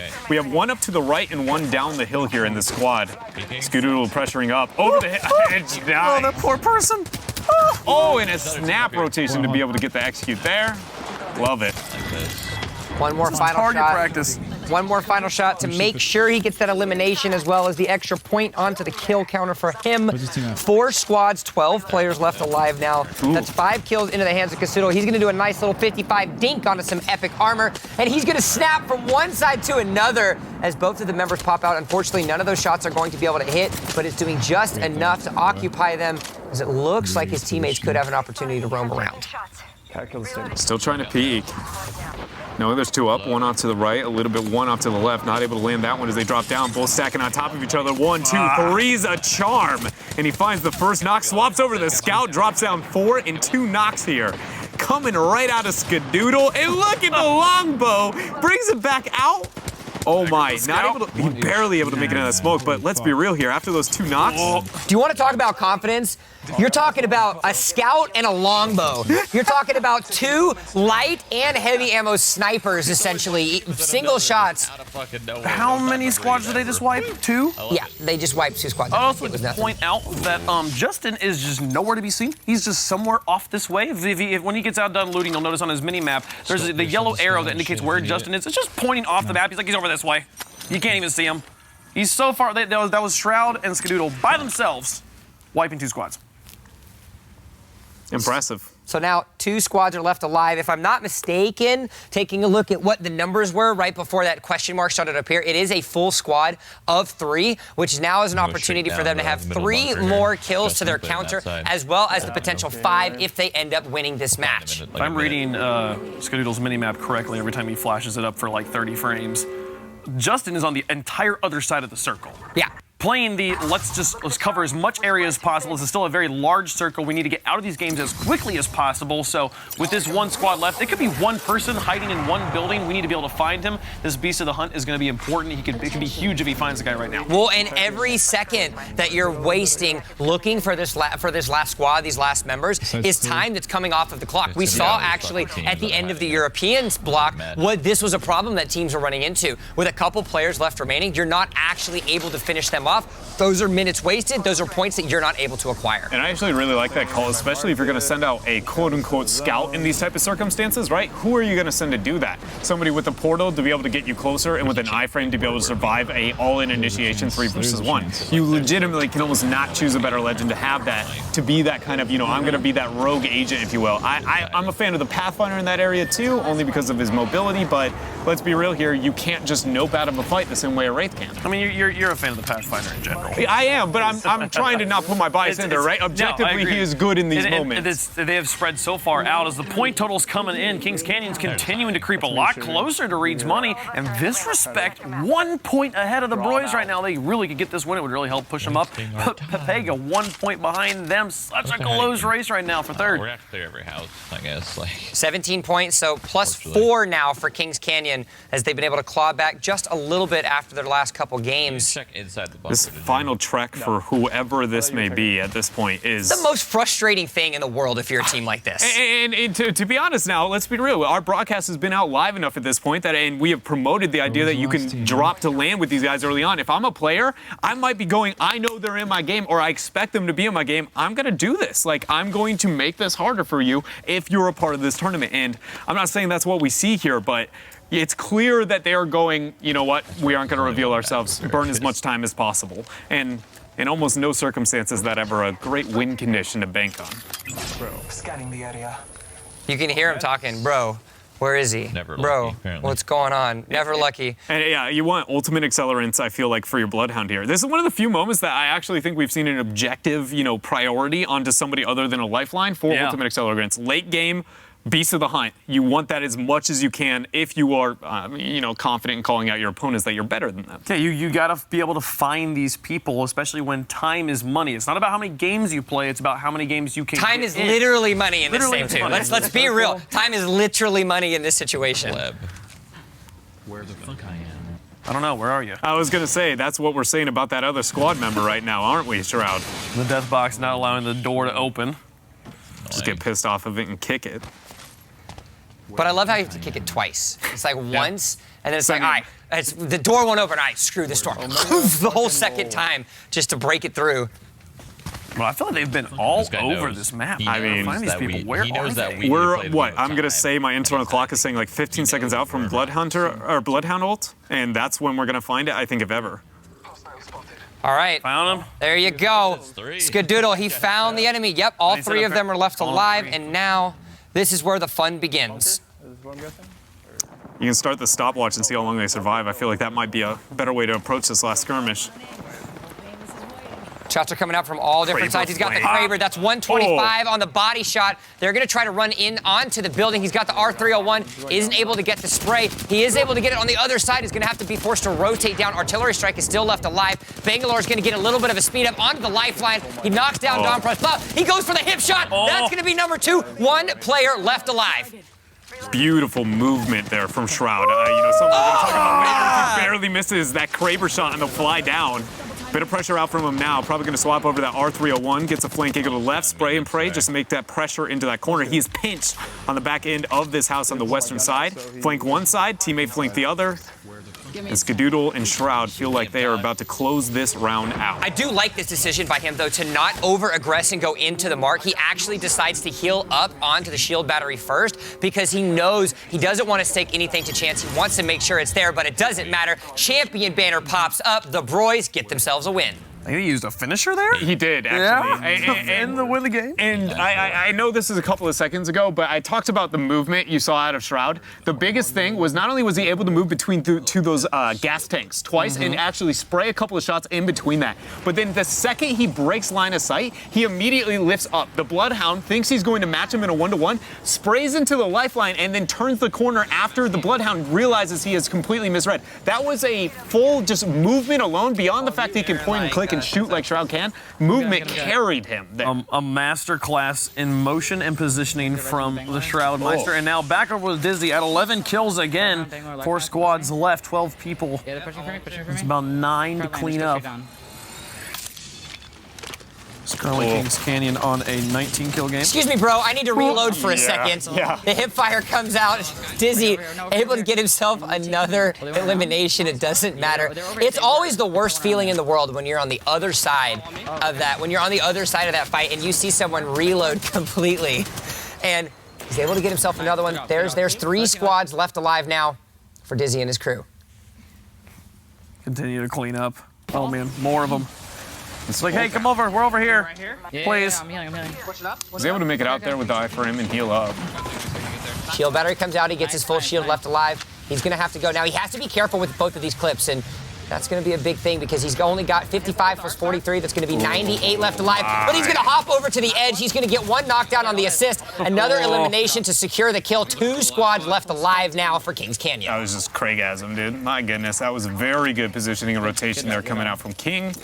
That's the second time we've seen this team, very skilled players make rotational advantages that add to shooting advantages. And I know that's something everybody aims to do, but I think it's a big thing to point out is that these players, we know them to be legendary shooters, but how often do you look at what if they're just outmaneuvering these players? And it feels like almost 80% of the time that is the circumstance. And you want to talk about maneuverability? You want to talk about the maneuverability of slow and steady. They have clawed back Kings Canyon within arm's reach of Reed's Money team. 161 to 152 respectively for the first and second place individuals. 9 points are left remaining, and now if they can get these last 3 kills as well as the win, that's going to give them 8 points and with them make them 1 point away from the first place. I want to talk about the speed, violence, and momentum of this respect. The Craft starting to actually make the pull away from the other teams. There was that nice deadlock battle for third place as they right now have their last game 17 kills from Vis and 12 from Real Crafty,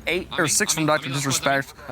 35. 35? 35 bomb. That is the new leader right now. And I feel like Team Pepega is somebody we got to shout out too. I feel like they were sitting like right where the gap was going to start forming as we get a couple hours deep, and actually broke that, and now are competing with the boys. Their last game, you want to get this? Lyric had 11 kills, Shorty had 12, and Zeo only had 4. Ooh. Lyric getting involved. Still a 27 bomb for your team. That's a huge amount of points. Add the win as well. 32 points added to the. If you can average 30 points, I think if you can average 30 points a game, that's pretty good, and you're going to be in the top 4. Yeah. Ooh. You see a tango there in the Cascade section there. Oh, you can hear the shots coming out. The Spitfire is going to get through. You can see the legend kill leaderboards onto the right side. But while all of this is going on, it's the last opportunity. Oh, his teammate's going to go down, but it doesn't matter. Dizzy picks up the final kill. That's going to be another 5 points. They are within striking distance of Reed's Money team. We talked about how amazing it was that Dizzy was getting like 500 kills on Wraith a day. He's gotten 75 under this tournament. Thank you guys so much. Like, he's almost to 100. He's almost to like half of his daily quota just in a tournament. 16 kills. 33, you heard him say it. Reed's Money, they have been absolutely pounding. The last few games a little bit different. They had a game where they went out with just 3 kills. Right now they're at 7. Though still very early on in the game. 16 squads left, 7 kills is pretty good. And here's the boy himself, Mr. Choco Taco. For any of you guys out there, make sure you go ahead and give him a follow. Great personality and even a better shooter. When you think about it, their team member sitting now in first place. Also a delectable dessert, frozen treat. Yeah, no, straight up. Have you ever had a Choco Taco? Absolutely. Who hasn't had one? All right, no, that's true. I've had one. Let me clarify. You guys are both staring at me. I've had a Choco Taco. We can go to a gas station right now and go get you something if you haven't had one. I'm at 7-Eleven after this. Choco Taco. If you win Twitch Rivals, I will go and buy a Choco Taco right after this, and I will tweet you about it. And you probably won't see it because you're a super big celebrity. But I will do it. I promise you. That'll happen. At WavePunkRL on Twitter, I guess. Weird flex, but okay. Oh, yeah.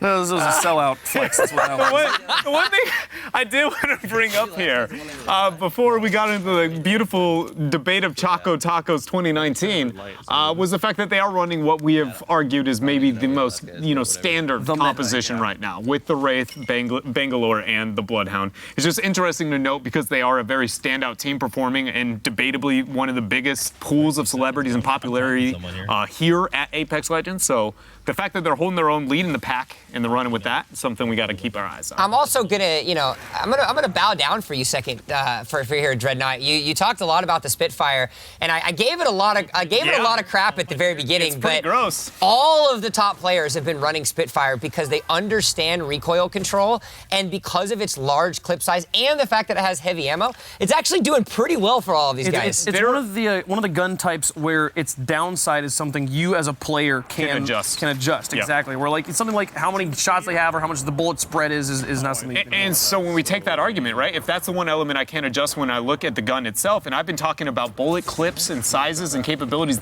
all day long, and there's a reason for that. The reason the Spitfire is such an outlier is if you hit every shot within that clip and you remove that element, you have control. How many targets, in theory, could you have killed comparative to your average gun? And the answer is more on the Spitfire than every other one. So you correct that, and that means you have more lethality than anybody else. The biggest drawback past that is going to be range, right? Is how far can you get that threat out? There's a lot of loot here, guys. Currently rolling on through the Cascades area. Here. It's really fun to watch the current standing as well, or the current state of the game that we look from Choco Taco. We've been tuning in on a lot of the players when they're in kind of like these top 5 scenarios because it is exciting, it is really cool.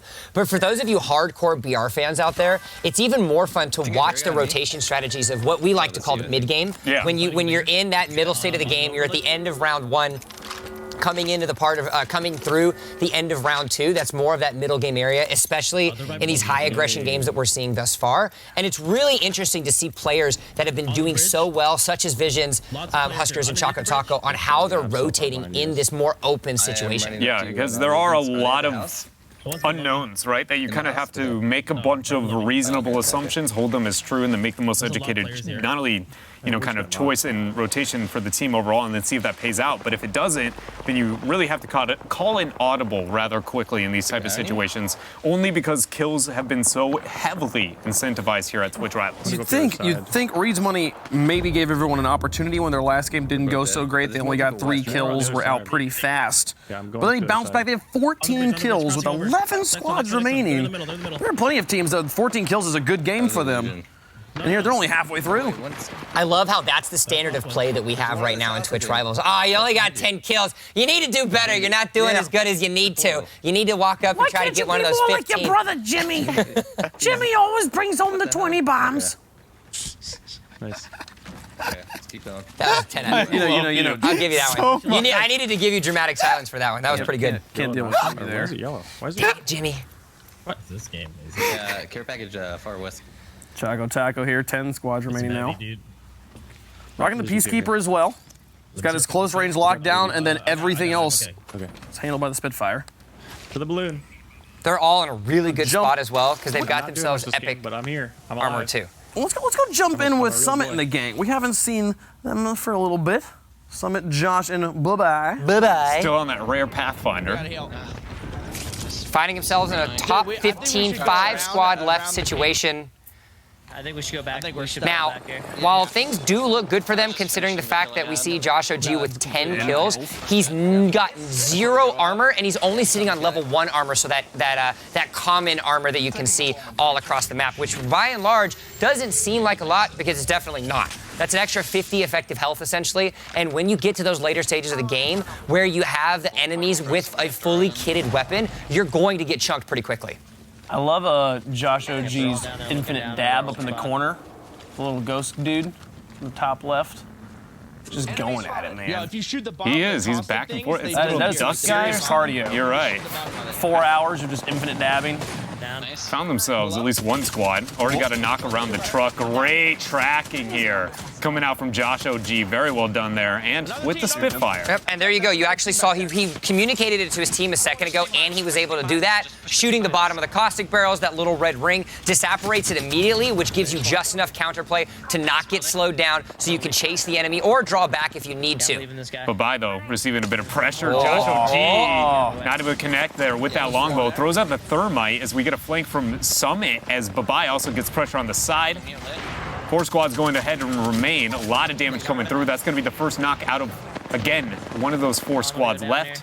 I believe they have one more until the full knock. And another squad down here for the big old boys. Josh OG and friends wasted no time to gain a couple of points. Let's be clear. It's possibly Josh OG, okay? It's not the real, you're right. I know he's on Josh OG's stream, but like the guy in game is clearly named possibly Josh OG, so I'm not sure. I'm not definitely not Blitzcrank.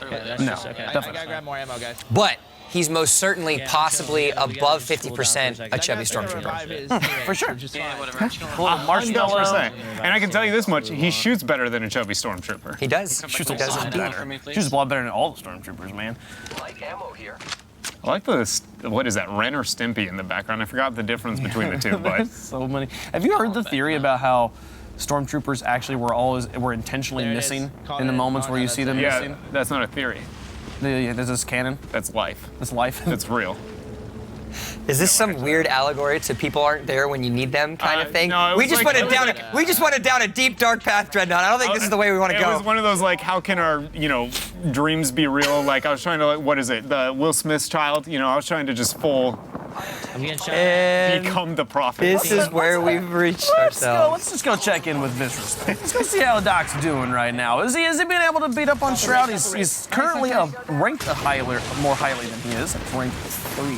Hasn't been able to get himself an elimination yet thus far, though his teammate, Vis, is certainly keeping it up. He's at double digits with 10, 9 squads, 26 players left remaining, and it looks like they're in crazy of enough firefight. Lots of damage coming out from that EV8 shotgun. He's going to try to see if he can get him on the recoil. He does. The Pathfinder goes down. Elimination complete. That's going to be some extra kills into their pockets, and they find themselves in a good spot. I think that's the first kill we've seen with an EV8. Yes, it's not only the. We might have got one in Europe, maybe one, but you are right. Out of a majority of the shotguns, definitely Peacekeeper has been far and above the highest priority. But I want to bring up something that we saw out of Vis there when it comes to the element of movement, but then what he did with specifically Bangalore in the passive. He actually utilized that he had an auto shot and took the passive by them scouting and shooting at him for mobility. He didn't waste that to flank. He goes, I'm coming at you. That the Pathfinder had no idea what to do within that choke, tried to run away, and let's be real, you can't run away from auto shotty when Bangalore just hunted you down. Where you going?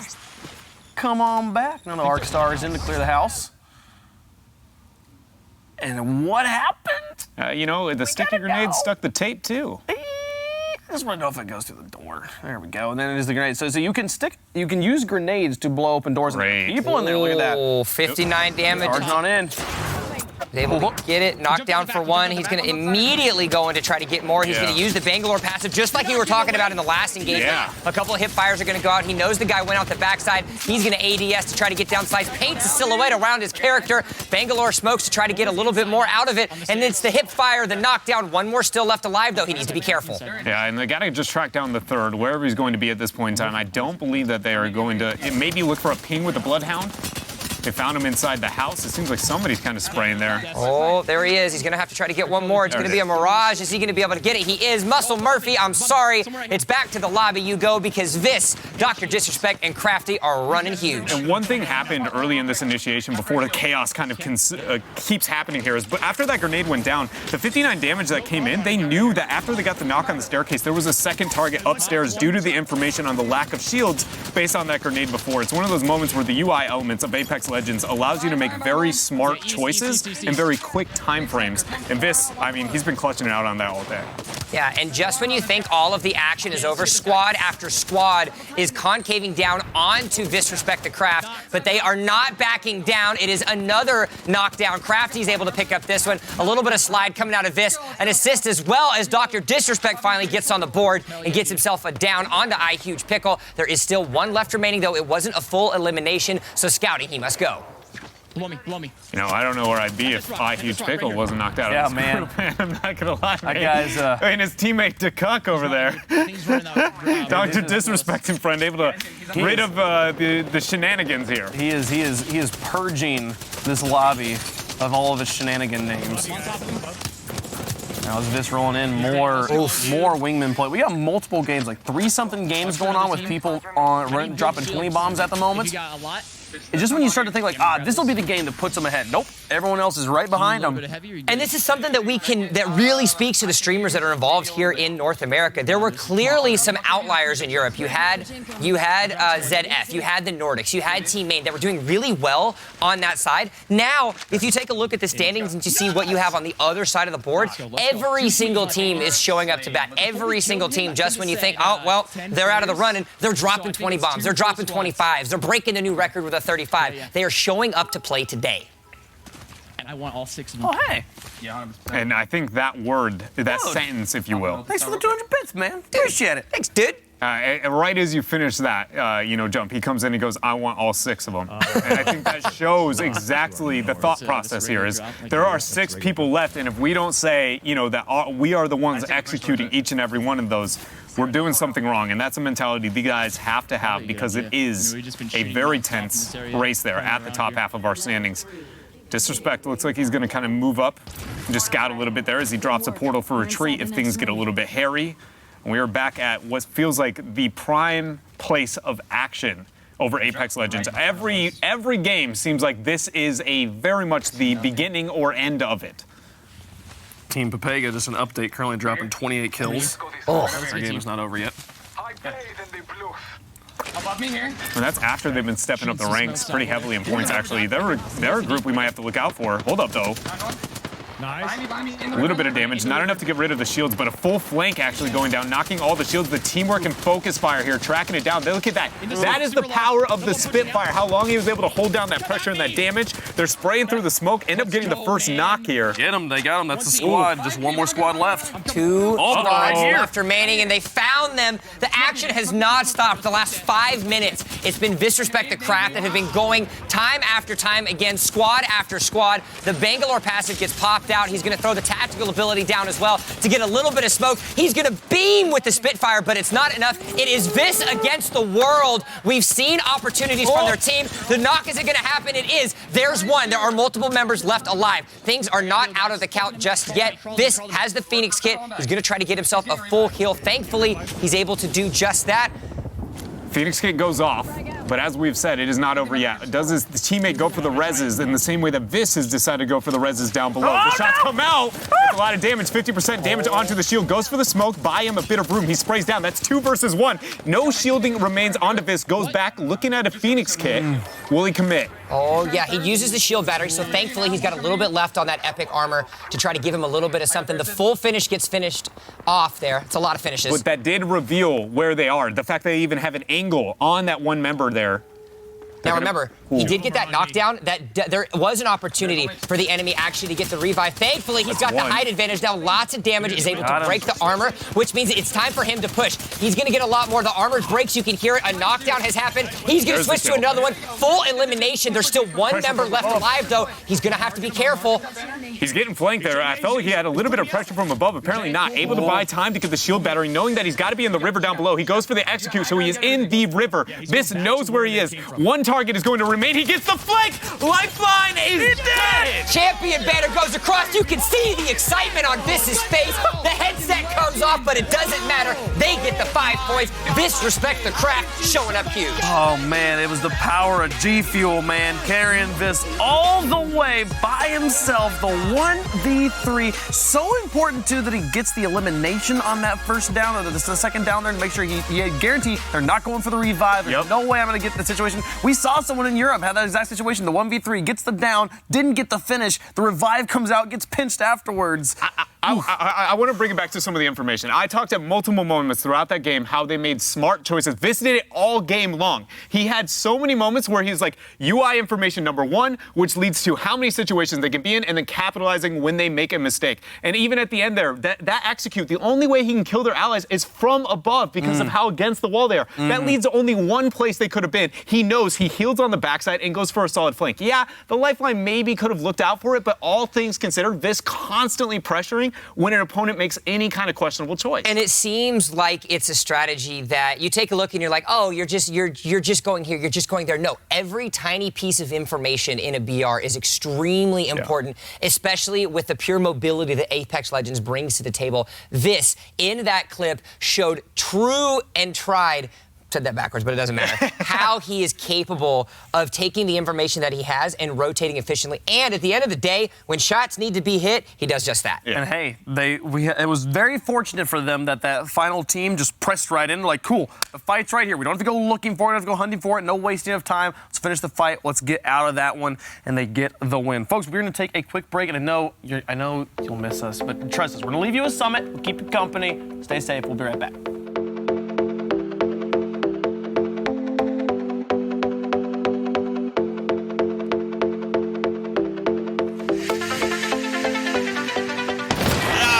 You saw me. Hey, I got a couple of kills before I died. You get 6 kills. I'm Rebel Wilson, self-appointed Minister for Words, and I'm here to make words great again with Audible. Words are being abused, neglected, Australia deserves better. We've got one shot at this, and I need the best team. My focus right now is my daughter. Tell me to say no, I'm gonna say no. I'm asking you to use your imagination. Like until the very end and then I never got shoot.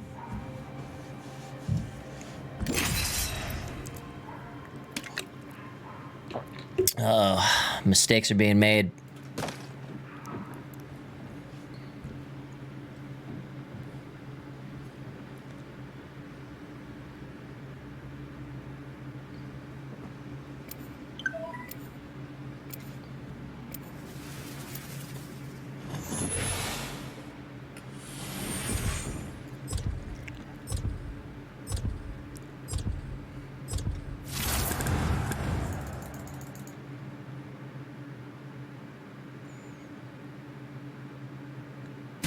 I'm not afraid. I think we're going to do great, I'll friend. never be.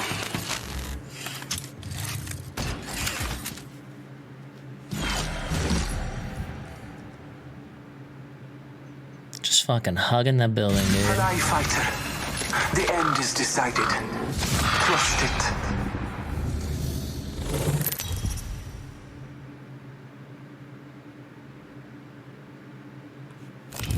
This is your champion.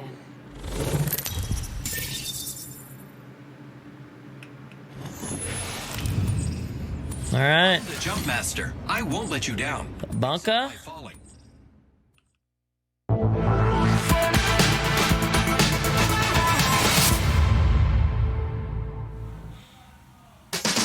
Welcome back to Twitch Rivals, folks. We're about halfway through our North American Apex Legends event. It's been a lot of fun so far. We've got some of the biggest streamers in North America here competing today. Summit1G has been one of the mainstays of North American entertainment on Twitch. Let's get to know a little bit more about Summit.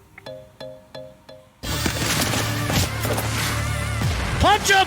Ah, jump kick! Just, ah! Oh, press N to inspect your gun. N? N. Ooh. That's Ooh. I smoked right side. This guy, no shield. I hit him so hard. Another guy below. Oh, I got him. Woo! Let's go, baby. Oh, sick. Summit. Fantastic player in so many games. Huge Sea of Thieves guy. If you like Sea of Thieves, this guy plays it a lot. He's always hunting for those Athena chests. But right now, he's looking for them dubs. Piece of shit Mozambique. Not happy about his loadout at all. A sentiment that is shared by a lot of players of Apex Legends. And again, every game needs one gun, and Mozambique, it just fills that role, you know? Yeah. But what I will say on the flip side, nothing is more rewarding than somehow getting a kill with a Mozambique and then being on that receiving end and just hating your life miserably. Yeah, been like, what? What just happened? No. Oh. Reed's Money Team still up on top, breaking into the 200 club. Disrespect the craft, leapfrogging Kings Canyon into second place on the hunt for that #1 spot. Only a 2-point difference, though, between Kings Canyon and Respect. Pepega taking it the fourth there as they've been crawling up. The Broys, the team that seemed like the clear favorites, struggling right now. Summit was able to at least take the Mozambique and hit a pretty solid upgrade in the downtime, right? Like he translated over to a Peacekeeper a little bit later. It's just like, it is one of those most frustrating circumstances when you like land at a very, kind of populated area and you find, you just run through the house and you're like, just a gun, okay, and you're like, helmet, there's a backpack, some shields, and then you turn the corner, you're like, I see the bullets, I know there's a gun, and then it's just, pew, a Mozambique sitting right there. That sound effect pops up in your game, guys. So if you next time you load into Apex Legends and you see that, you'll hear the pew, specifically in his voiceover. Yeah, the same way we got the Jimmy voiceover coming in soon out from Wavepunk, right? Oh, there. yeah. Yeah, the Jimmy's mother, excuse me. Jimmy's mother. Jimmy, don't you be disrespecting Jimmy like that. Jimmy brings home the 20 bombs, dude. You don't mess with Jimmy. I'm gonna stay with you then. Stuck him. Apparently a bit of pressure here. It seems on the bottom side of bridge, actually all the way in river. We'll see how Summit decides to rotate to that. He does have the high ground on the left-hand side if he wants to move. Seems like that's going to be the case. Pathfinder can jump down a little bit more comfortably than most, but with the rest of the roster down there, probably all in pursuit. Here the shots coming off. Summit doing a really good job at keeping that verticality until he has vision of where exactly they are. They're able to get the full squad wipe. So good spot now for Summit and the boys. Yeah, that was really well done. You know, I think, like, I don't know, this is one of those, because the game is so early, you know, theory crafting in the long run, like who's the best person to put in those circumstances. You know, first glance, I'd be like, maybe you want the Pathfinder in the river over the other two just because he can get out and things get wild. But the team clutches it out very well here. And we'll just be keeping track of how they're able to, you know, keep this tempo, because I think that's the biggest thing, right? Because we know these guys all can kill. It's just whether or not they find the right targets and keep the pacing in every single game. Guys, if you are like, man, my boy's Huskers. I'm gonna keep this. Why aren't you showing Huskers? He's been fragging out. The dude's an absolute monster. He's 11 kill average right now. Well, hey, Huskers live on his channel. You can go and check him out. Click the little black circle over to the side of your screen. It'll bring up a list of all the people who are currently competing in Twitch Rivals. You can go give them your love and support, and they'll really appreciate it. But for real, I kind of want to watch some Huskers at some point. The guy has been crazy. Is he statistically the highest performing? 216 bombs, 114, 112, and 118. Where was it? Fuck. Just by himself, I believe, and I'm just going to double check here real fast. A big med kit yes, somewhere. he is barely edging out Dizzy Who does he the play? highest average kill. Please tell me it's a Bloodhound. It is a Wraith. Nothing would have made me happier than two Wraith players leading the leaderboard right now. a Bloodhound that is played by a guy named Husker. So you know, it's just something about that feels pretty right. thematic, yes. Yeah. I like it. And right now, not a lot of roster changes happening as far as in-game lineup. Tim, High Distortion, and Jay have been sticking with the Caustic Bangalore Wraith comp. That's rough. So his character model actually ended up scraping the bottom of that Leviathan rib. Skeleton rib, whatever you want to call it. Leviathan rib sounds perfect. Yeah, he was able to hit that. So unfortunately, he wasn't able to actually get any of the extra distance off of that balloon redeploy. There's a pretty cool Leviathan tibia, though, up down the way of this path that you actually can climb up on and hold as high ground. I think that's just like a top 10 highlight of the day for me, is the fact that we actually got to learn that, like, what those animals were called. Yeah. And that they're a Leviathan. We're gonna go check in with the Broys here real fast. They are near the end of a game. I believe they are down to the last man. And it is Skadoodle who is in the beast mode right now. Yeah, and that's why everybody's grayed out. Everyone's looking at him. Skadoodle is the only one alive. He is, but he's also able to hit shot after shot. You saw that Wingman was hitting every single time that he clicked his mouse, which is a good opportunity. Now, thankfully, though, he was able to get both of their respawn banners, and with 5 squads left alive, it could be an opportunity. And I know you're shaking your head because this is the probably worst spot, Dreadnought, to respawn someone. It is the hardest res ever, period, based on It's how Skadoodle. tense of a moment it is. 3 angles of approach. and there's high these ground. people. Did you see the That's shots? what I'm saying. Shots just came out of there. There are already people there. This is unreliable. I'm not saying this is a misplay. I'm just saying this is a challenge. This is a man versus legitimately the world right now. This is going to be a tough one. We'll see if Skadoodle can get out. He right now. Are there any other respawn points in the circle? I don't know. I'm going to say there's at least one pretty close, but I don't know how tense the circle is currently. And here's the thing, once a respawn point's been used, it's consumed. Yes. It's gone. You can't use it, so that might legitimately be the only one that's available at the moment. I believe they got others based on the ping and how big that circle was. I think it's very, very low chances all of them were taken at this point in time, but it is going to lead to a bit of a trek. We'll see if he goes for the balloon route just to get farther distance based off of that, knowing it's far away. There it is off onto the right-hand side. Looks like balloon into res is the call. We'll see if the other res group decides to pressure, knowing this is the next closest. Yeah, it's still a really huge gamble, though, for Skadoodle, because, like you mentioned, the other side of that canyon is right there that you can see on your screen. And so if these members are any sort of intelligent and they decide to go back around and they hear what's going on, and there we go, just like we're talking about, he's able to get one, though. It does have the extended mag, so he can flop off a little bit more shots of that Wingman. That flank. Tries to get a little bit of the flank. He is down the hill. Down the hill he goes. The sliding silent killer is able to get it. Goes down with the longbow, is able to hit the 55. Let's go! He gets the elimination. 1v3 Skadoodle, what are you doing? That was a monster. Disturbing. And I want us to stay on this perspective. We're about to get to watch two people respawn in. We haven't got to see that yet. We haven't got to see what it looks like. But if you haven't played this game before, this is what you see when you get to play the game again after you've died. The only battle royale in existence where that's a thing. And now, can we just take a minute, okay? We watched Justin earlier in a 1v3 clean up a whole team by himself. We have seen Shroud do that over and over again on his own stream. I don't know if he has yet at Twitch here, but he is clearly, you know, a player who can do that. And now, the third member of Skadoodle. And you might be going, well, Dread, every one of them on their own, great players can pop off. What I'm trying to highlight is they sit at fourth. That means we have 3 teams that can outperform this group that has shown every one of them can just solo squats. Big change. The Broys jump up to Pega and Canyons joining the big 200 club, chasing down Reese Money, flip-flopping above Visrespect. What a back and forth right now. Visrespect and company, they're currently on a 7-kill game. They could definitely get back up there as they're early on in that one, but still back and forth. This top has been so volatile. I've never noticed that this area is called the Shattered Forest. It's honestly visually one of my favorite areas, actually. Even though it's very the same theme. The like charred ashes on the forest to itself. Me, it looks like it looks like sulfur smells. Yeah, You know? yeah, I think that's fair, dude. You can tell it's seen some stuff, that's for sure. Yeah, you know, like it's not its first rodeo, maybe a little PTSD he's like, behind dude, it. I just got out of bed, please. Let me get unshattered for a moment before you start putting me in front of 50,000 people. Yeah. Going for the ult again.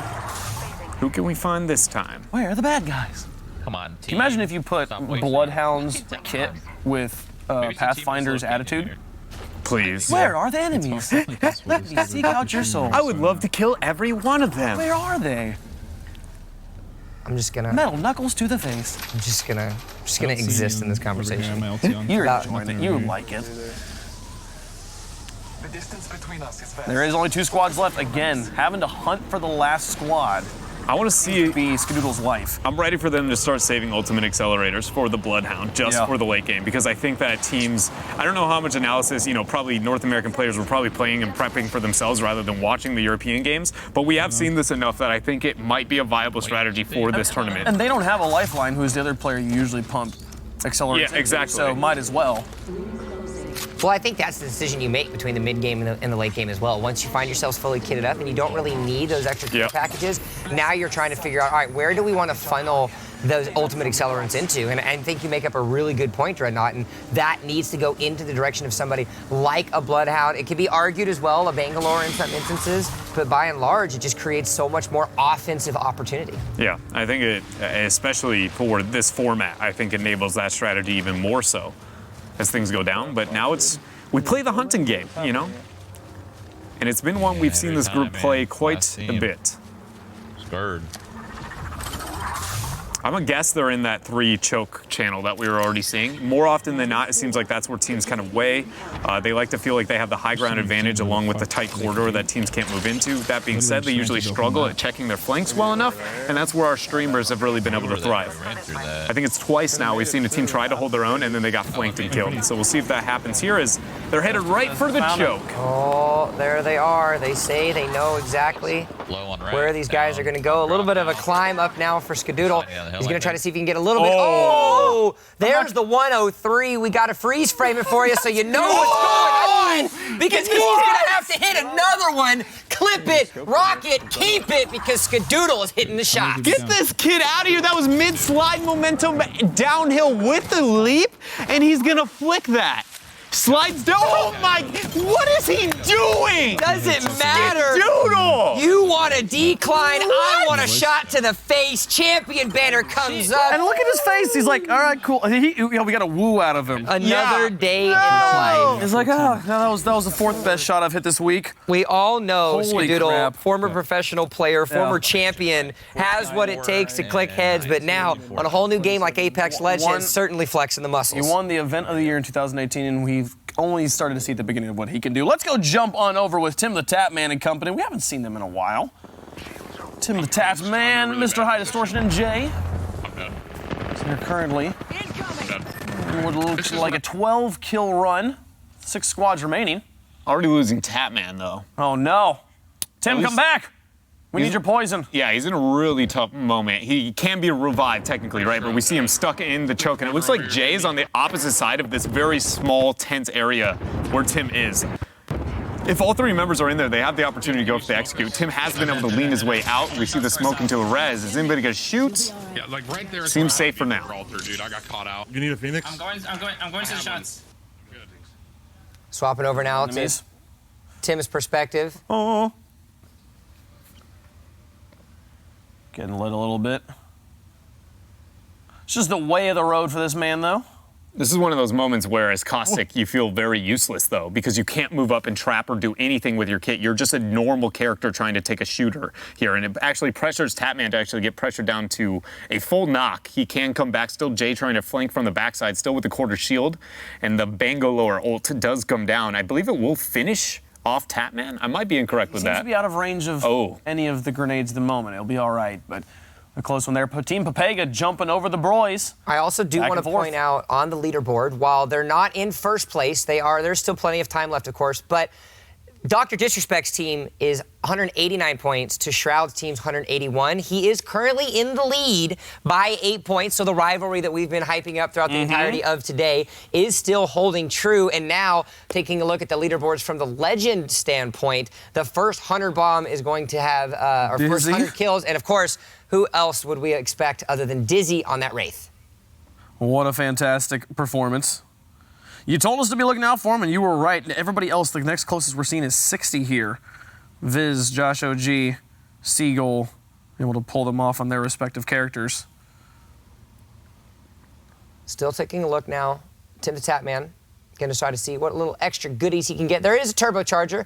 We haven't really seen many devotions today, actually. It was something that we talked about a little bit earlier in the power that it brings, especially with that turbocharger hop-up, but we haven't really seen teams really go for it. For me, it's like we talked about when you have the devotion, having the upgrade and having, what is it, the, not the choke, but what is the opportunity to be able to get the pre-fire on the devotion itself. I think once you have that, you look at the devotion, you go, you have a tier 1 gun. You're ready to be lethal at almost moment. I truly think it is ammo probability and finding energy ammo. That in itself is so low with the devotion that you need 150 bullets to be effective, and the odds of you getting that is very, very limited. And it makes a lot of sense as well because of how hard rotating all of these teams are, because they want to be able to make sure that they get those extra eliminations. The time that you would spend usually in a game running around trying to get energy ammo, there's just not enough time for it. There's not enough of an opportunity to actually get the resources that you need to make the devotion worth it, and so they're going for more of these heavy ammo, light ammunition compositions. Yeah, so I've been amazed at how much R301 and full auto actually we've had today. Comes the drop from Disrespect, currently in rank 3. You can see on Dr. Disrespect. Stream the Leviathans off in the distance. Just moseying around, eating their full diet of vegetarian lasagna. They're big on the veggie lasagna.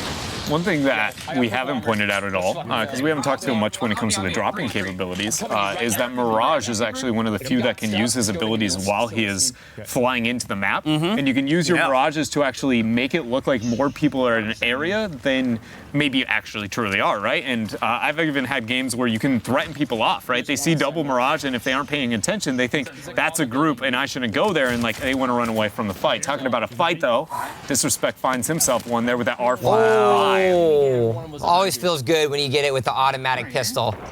More points coming on the board. 236 now for Reed's Money team, sitting 14 over Kings Canyon. That's Ninja, King Richard, and Dizzy. Disrespect coming out with a wingman, able to find 2 there, and sets down those 2 kills out of the 3 of that squad. Nice to be able to see him get himself a couple of points up here, and a nice little scope as well for that pistol. Yeah, I just need to get armor. Phoenix Kit is always good. As we talked about before, it's the most, effective healing tool in the entirety of the game, healing all shields and all HP whenever possible. Well, let's listen into Team Disrespect and hear about their strategies. Armor is right here. Okay. Level 1. I think you'll maybe be able to find some armor above. Yeah, maybe. I'm checking this building here. Yeah, it's going down. One just got knocked. I'm going to the redeploy right now. Right now, they're gonna be weak.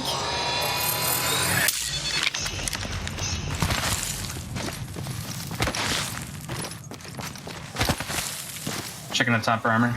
Yeah, cool. Got some? Dude, sick. On top got looted. Did they go up to the right side? I'm not sure if they went. One here. He just jumped down.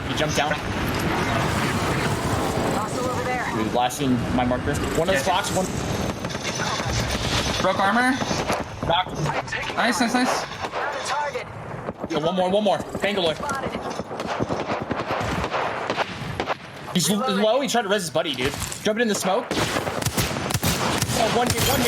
Oh, no.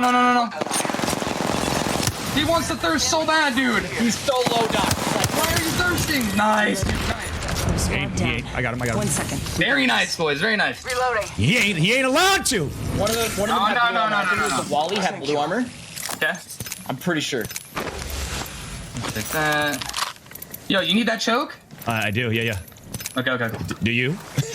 Yeah. All Alright. Okay. Yo, I'm gonna go over, hit the redeploy, go towards Skull Town. Yep. I'm ready. Half the squads are left. I've got my ult for next fight.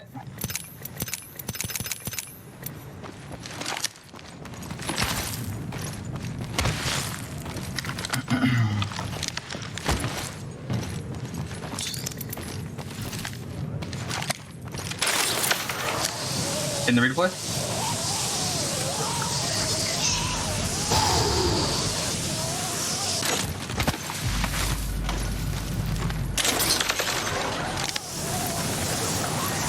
I think a drop's coming down, dude. You see a drop dropping anyone? I do not.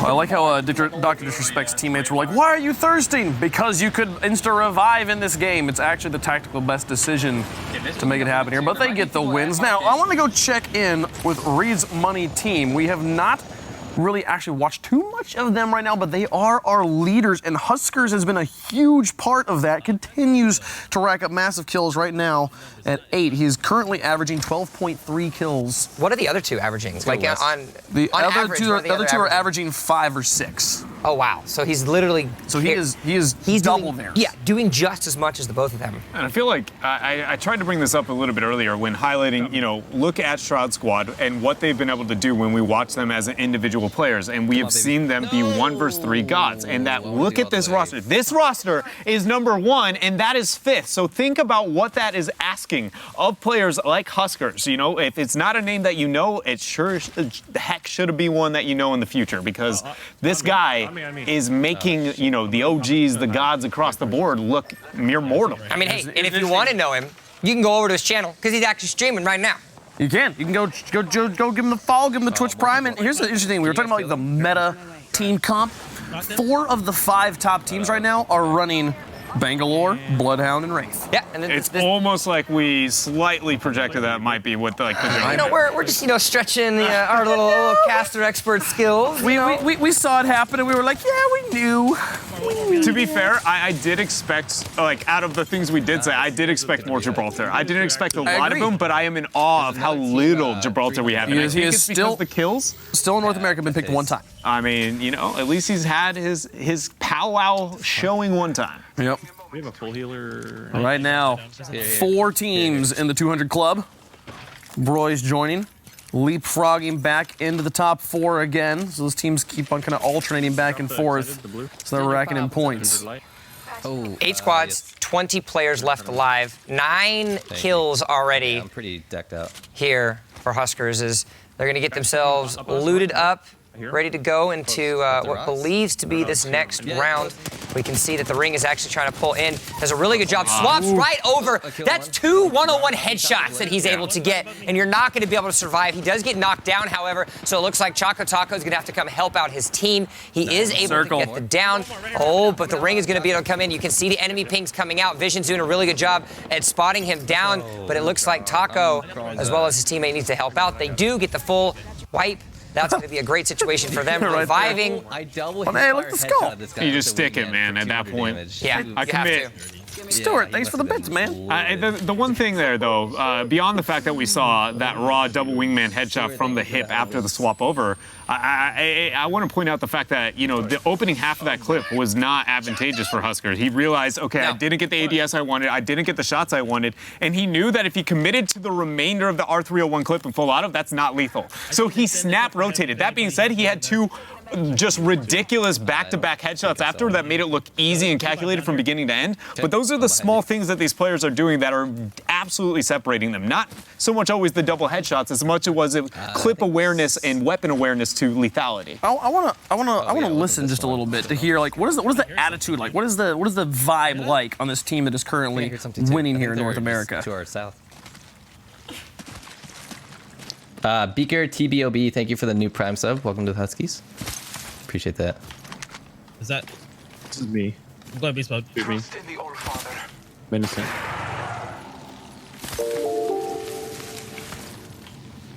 Maybe they went west. We can take the balloon and go west. I'm looking around. I'll play right here. Location has been disturbed. Yep, I see him. Wait, running to the house. Running to the house. Drop right in front of me. Okay. He's in the middle of the street. Right here. One up top. I got the guy up top. I'm getting wrecked. Healing. Guy up top, drop down. Reloading.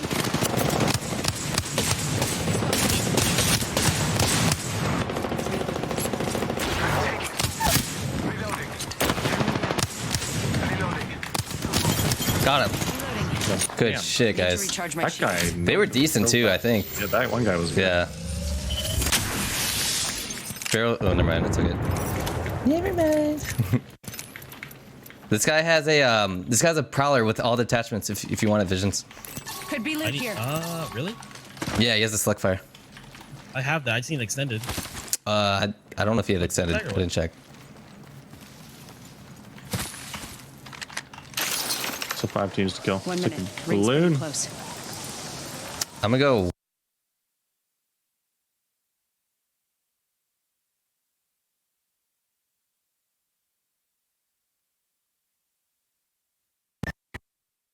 Bro, you sure? What? You only downed him? Yeah, I saw on the map. Some things that happen right now. 3-0. So I'm reviving you. Thanks for the res. All right, I'm taking the balloon right now. Where'd you maybe it's So back here with Visions. We haven't joined on with Visions yet, and I like his little like spooky Miller Lite fridge he's got going on here. Guy right here. Looks like a TV in a haunted house or something. It's almost like a heartbeat monitor. Right. Like, can you imagine if that was a heartbeat monitor just hooked up to him? Like it is like the faster it flashed, like and then when it got into like a dangerous area, started to flash red or something. His adrenaline goes up at the end of a match. You just see like the symbol just like popping off. But in the meanwhile, it looks like they're going to be going off on a fight. Visions as well as Choco Taco both get themselves down. An elimination comes out as Huskers is able to get up that third one. So a 3 for 3 as the team is able to get themselves a clean wipe. Now we're swapping over to Choco Taco's field of vision as we see where he wants to go. An artillery strike from Bangalore comes out, but it doesn't matter. There are 3 squads left remaining. Bangalore was able to get that speed up, which means shots were coming his way, and now he's going to be able to listen to Huskers as well as Visions to find out exactly where he needs to go. Walks through a building so he can use the shield cell, because now it's time to get for blood. I'm realizing I'm probably actually going to have to go buy a Choco Taco. Maybe. I said that, and I was like, they're probably not actually going to win. We'll go. Dude, you act like that's a losing in your book. No, it Let's sounds be real. amazing. You I'm get excited. a Choco Taco. Victory is yours. I'm Honestly, excited. the only thing that feels better than that is winning the Apex Legends. That's the only thing they could possibly win here. What'd you get today? $8,000 in a Choco Taco. All right, there you go. Sounds like That's a great day. Still one more. Fantastic experience. This person hiding in the corner. You cannot see me. I am hiding. I can't see you, so you can't see me. If I put my sunglasses on, I am invisible. Mm-hmm. Just watch your backs. I have to push through the arch here. Yeah. You see them asking about the Bloodhound and where the scan is, considering there's only 3 teams left and that we have these tense buildings. Gonna wait for a Husker to get close? No, instead just gonna open. Oh. Finds him in the corner. Good job. Spitfire is dishing out a lot of damage here for these streamers. You know, I'm being sold on the Spitfire more and more as we get through later in this broadcast. I'm not gonna lie. You were pretty confident about it. And I knocked you down a couple pegs, but you know, now I'm the one having to eat crow at this point in time. And I'll tell you what, the Bloodhound's not happy about it. He's gonna. Because you're eating crow, or you're eating his face? The Bloodhound's not happy about him eating his crow. You know, that sucks. But Jump's gonna go home. He's gonna pick up the Spitfire, not have the legendary barrel stabilizer on it. He's gonna be like, "What is happening?" Or any clip increase whatsoever. Yeah, because he's gonna pick it up. He's gonna be like, default shots I think is 35, no clip extension. He'll be like, I mean, it's lethal, but I don't know if it's that lethal. And it's not. And not until he gets the extension, he's like, wait, you can just let her rip. Guys, I got a kill. Oh, by the way, I just used all 60 of my bullets. All the bullets are gone. Straight up, if you got a little brother who wants to try Apex Legend, not the best shooter, give him a Spitfire and be like, have at it, man. That's your best chance. Here you go, buddy. That's your best chance of knocking somebody down. My 15-year-old brother's gonna love our weekly catch-up call. Hey, have you played Apex Legends? Yeah, but I'm not very good. Let me tell you about the Spitfire. Hey, and I'm talking about the weapons. We talked about triple take, and if we would see any of it. I don't think we got a Mozambique pickup. We have not seen a triple take pickup even. The energy weapons, man, and the amount of ammo they have on the map. Yeah. No one's willing to risk it. But see, I think it's more. I think it's for the triple take specifically. I think it's more than just the fact that it's energy ammo. I think it's the fact that the play styles of this specific format means that they're moving, they're gunning, they're running, they're doing everything they can to rotate across the map and kill squads as quickly as possible. And when you think about a sniper rifle, when you think about something like that, your play is slower. You're posting up, you're trying to get shots, you're laying down cover fire for your team. These guys, they want to run, they want to gun, they want to do everything they can to get the win. I mean, maybe, but we see people picking up longbows and wrecking them out and then doing the long range stuff with it. And the thing is if you get the hop up that they use on the Peacekeeper that everyone's picking up, your triple take becomes significantly more powerful. I think the trade-off between those two exists between, I agree when it comes to the upgrade with the charge onto the triple take, but the triple take charge up compared to a Peacekeeper charge up, at that range, you don't have that time.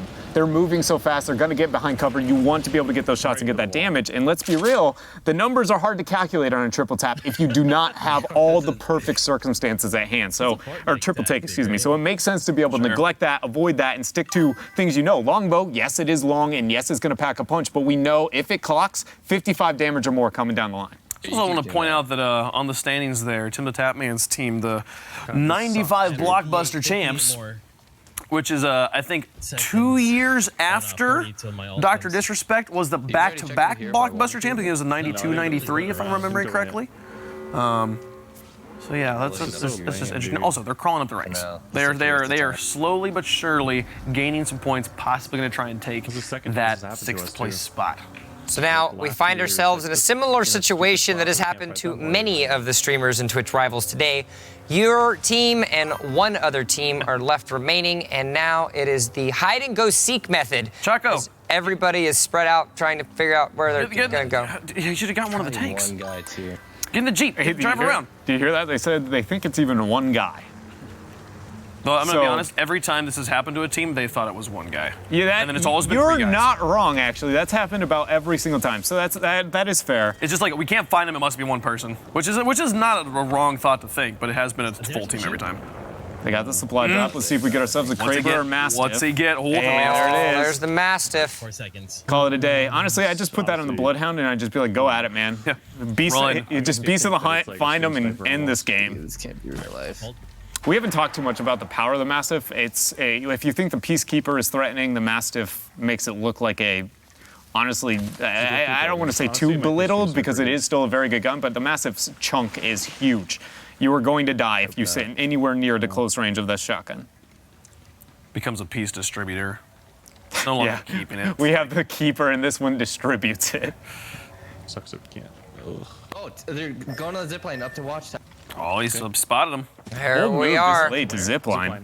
They spread themselves out just enough. They're able to get a little bit of visual. A couple of the shots are coming out now out of Huskers. Just one? Oh, two. Right now, Chaco's probably wishing it was a Kraber he got. See, but this is the thing too, is when they actually make the realization that it's more than one person, that actually benefits them, and it actually helps out the fact that they have been running around this much, because that is an extra point in their favor. And as we can see, with Kings Canyon now only 14 points behind, every single one of those points are going to matter as we get deeper into this 4-hour block. Fan's getting pressured right here, or excuse me. his vision up there getting Find him. pressured. Is this the win? Gets knocked down. There's only 2 going to be left, but I don't think he got a single knock in that time. So right now it's a 2 versus 2. Great And the play. 1-2. He gets some. That's the champion win for Choco Tacos. They tack on another one. Let's go jump on over with the 95 Blockbuster champs. So again, they were at 158 points last we saw. Also, last standings update, Papega was able to jump the Broys back into the top 4. Back and forth between those two. Yeah. You should. I'm using my ult to get... Top 6 squads remaining here. Maybe a little more further. I think he might be This is high distortion we're watching. I'm looking at the loadout. Having an epic stock helps quite a bit there. A little bit extra bullets. The stabilizer's the biggest thing. Not the farthest of range, but you're still very effective with an R301 in just that single hollow. Let's reposition here. And then a Peacekeeper on the back end, so pretty good kit, especially for Bangalore for the smoke opportunity and the mobility. As it looks like they're just going to be pressuring into a pretty tight corridor here. Eventually, the circle is going to be moving back towards, I mean, no surprise, that Cascade area. But for now, they can kind of venture outward and maybe look for a bit more loot. Dude, I just need a Thunderdome circle. Go to the Thunderdome. Here on the left. Get your heavy metal What's out. your infatuation? You know, you keep saying it. We keep being like, yeah, Thunderdome. We don't really like ask the question. But I implore you, sir. What's the thought and what's the infatuation with the Thunderdome now? It's this wonderful, magical, globular place of thunder. I'm really big into thunder. So think about this, though. It's like when the circle ends Thunderdome, if it ends at any one of the 3 high-rise circumstance, you have 1 zip line / 1 drop counterplay whatsoever, right? This happened to me just the other night. You and I, we had a game that ended in Thunderdome. How did I end it? I proceeded to just throw a nuke. You Gibraltared them and we won the game, and it was amazing. Yeah, and the biggest outlier of this is, let's be real, number 1, us winning games, lol, and number 2, a Gibraltar winning games, double lol. I love how that was the first thing you prefaced with us winning games, LUL. We won 2 games back-to-back that play session, I will have you know. All right, wrapping up the Thunderdome, though, and bringing us back. 14-point deficit Kings Canyon had to Reed's Money Team has now been dropped to an 11-point deficit. We haven't actually got a chance to catch up with the Kings Canyon guys, Ninja, Dizzy, as well as King Richard in the last few minutes. But all the while, they have still been slowly but surely clawing themselves back. And in the same vein, Papega has actually been able to stay ahead of the Broys. 1 minute. Ring's pretty So close. what can we see here?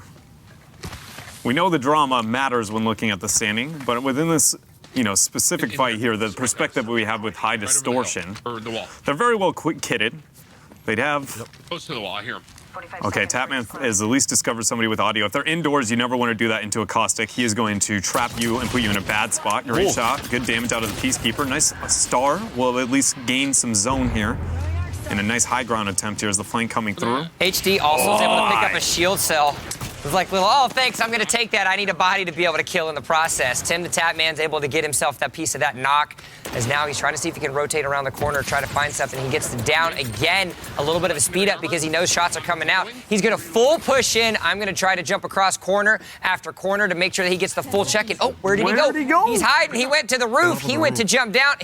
Off he goes. Oh, man. 110 with that shot and then a 60 after. Very well done. Peacekeeper still keeping the peace. And a good job there. I'm surprised that Lifeline wasn't able to figure out things quicker. And look at that, the Executioner picked up. We haven't seen too many executions, but I want to see the day where that actually saves a player. We see that execution finish, and then bam, shields come through, and that helps them win a game. Let's go check in with Team MDK. Haven't gotten to see too much of them. Well, they did drop an 18-kill game earlier today. 18 kills. 18 kills. Pretty good. 10 of those was B-Nans. Really? Yep, the other 2 had 4 apiece. B-Nans, Lil Lexi, and Ammunition.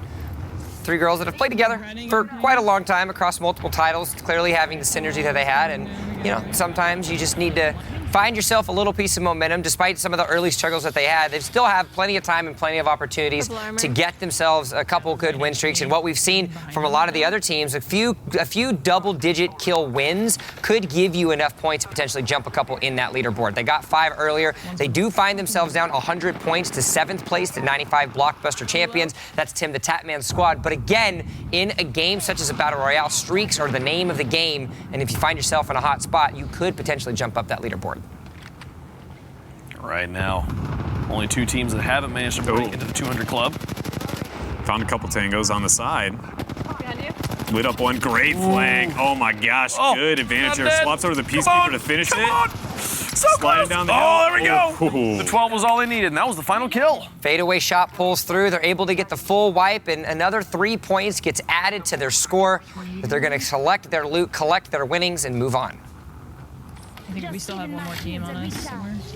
They have another squad on them, that's great. And be able to help with at least the points, you know, as long as everybody's prepared to be able to take the fight, at least.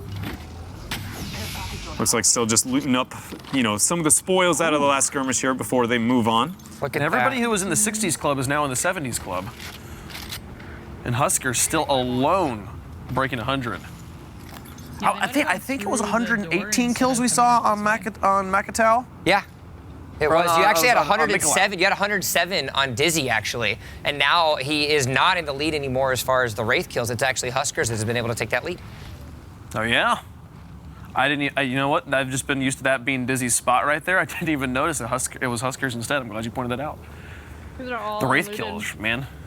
Yeah, the Wraiths are definitely the killers, the lethal ones here of North America. It was a bit of the same case in EU. By no means was she as prominent, you know, but outside of the outlier of Makatao with the one Pathfinder who was extremely lethal, it feels like the Wraiths have been at the forefront of some of the scary members for both regions. Oh, B-Nans accidentally hits, character model hits the top of that rock, so she wasn't able to actually ride the zipline all the way through. But you get 2 supplies. You do, indeed. And what do you find? Mozambique. She found some ammo. She got 400 bullets for her R301. She could probably just keep shooting until the end of the game and not run out of bullets, you know? Feels good. 400 light, though, is not the same as 400 on a Spitfire, right? And that's one thing we have to look at when it comes to that kill potential as these later fights happen. I mean, you still can knock down one pretty well with that 28 onto R301, but it's not the easiest thing. We can go jump on over here to Kings Canyon, see how things are going for Ninja. Ninja popping up on our screen. Hasn't been able to actually get any kills thus yet this game, but this is a very fresh match. And when I mean fresh, I mean there's still 60 players left alive and not a single person has actually been down yet. Nobody's gotten a kill. So nobody's gotten the kill yet thus far. But just as I say that, a couple downs happen. Dizzy is able to get himself his first down, which means there are people that are hanging out with them, and it's time to tango. You got the Wingman and the EVA 8 auto here for Ninja as he's trying to see if he can loop himself around and find something a little different to do, but he's going to have to rotate around to see if he can help out his team. King Richard, in the meanwhile, was able to knock down the second person. Ninja's able to see a couple people. King Richard gets down, but Dizzy is able to take down the Dyson sisters as he's going to have to try to get it. Great job there by Ninja, prioritizing his teammate. Adrenaline shot to the chest, and he's going to keep his teammate alive. Ninja, 2 games ago, did the carrying on Kings Canyon, getting 10 kills to the 6 from the rest of his team. Kings Canyon still chasing down Reed's Money team, who have slowed down a little bit. This was something we saw happen in Europe as well. It looked like Reed's Money team would be easily breaking 400 points by the end of the tournament. Right now, still a good 125 away. Let's see if they're able to pull it off. Kings Canyon chasing them down. Things are starting well here for the group, right? You know, a couple of kills already, able to set up reasonable when it comes to some of the loot, considering the part of the map that they're on. They're going to have to move a little bit when it comes to the next circle. They are technically in it, yes, but just considering, again, where the good loot is going to be, except for this. If the supply ship has been unlooted, this is going to net a lot for this roster. Still only a 5-point difference between 3rd and 5th. Pega, Broyes, in this respect. All 20 seconds out. Oh, Ninja, it's time to light up, dun, man. dun, dun, dun. The Ninja from his name is going to come up now because it's time to find a team. He's running around with the EVA auto. Where is the enemy? Thankfully, he's able to get a really good flank. There's 1 assist. There's 2 assists. There's 1 more left alive. He's going to try to pop off a nice little situation for him. Eliminations come through. 3 more points added to their score. That's a situation where I think it highlights that kind of problem you asked me earlier at the beginning of the day. How well is Shroud going to do? And I raised, well, there's casting and there's a lot of abilities within this, and it's not all about how well you shoot. That team died because of information advantage in favor of this roster, right? Yeah, they may have been able to outshoot them in a 1-versus-1 out in the field, as we see Ninja doing that just with that Wingman. But it really shows what they're able to do with some of the tools like the kits overall, and really stepping up now. Another one there. Turning around, finding his teammate. Guy on top of the ship. That was really interesting too. Once you saw Ninja get the accurate adjustment with the wingman, he actually didn't miss a shot past that, but until he got to that point, unable to connect. Incident. And the ping from Bloodhound, talking about like abilities like Lifeline's ult that you kind of want to use basically as soon as they're up, or Pathfinder's grapple. I feel like that ping is something that just any time you are in a situation where anyone could sneak up on you, just go for it. It'll come off cooldown faster than you think. Yeah, it definitely is something you should be using a little bit more here. And also great awareness coming out from Ninja in this situation. Popping the beast to the hunt, and then more importantly, keeping track of the mirages. You saw that, you know, it was like, do I want to commit a shot? Quickly deciphering that's not the case. What is the most reasonable retreat? And being ready to, you know, use the shots whenever they're actually available.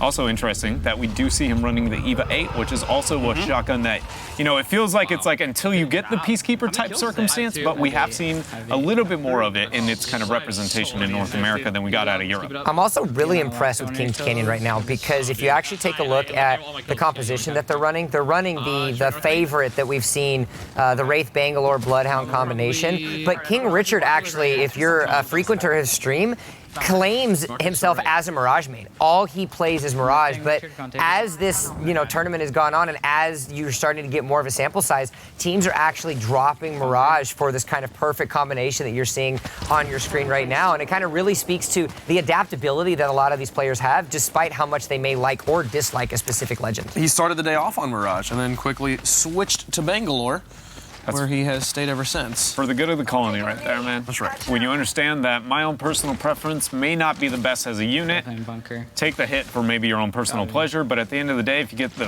$7,000, $8,000 that's sitting at the top, especially if you get that bonus when it comes to the kills, you're probably gonna be happy you made the choice. Nice, another ping coming out from Ninja. Gets one knock there. We see one up on the top of the staircase. Good pressure from behind as well. Ninja's in a tough one. Turns around with the auto shotty and gets it. Look at the focus fire coming out of this roster. He goes down, but it doesn't mean everything is lost for naught yet, as King Richard's able to get the elimination. An adrenaline shot's gonna revive the Bloodhound. A stretch comes out for Ninja. They're still left alive.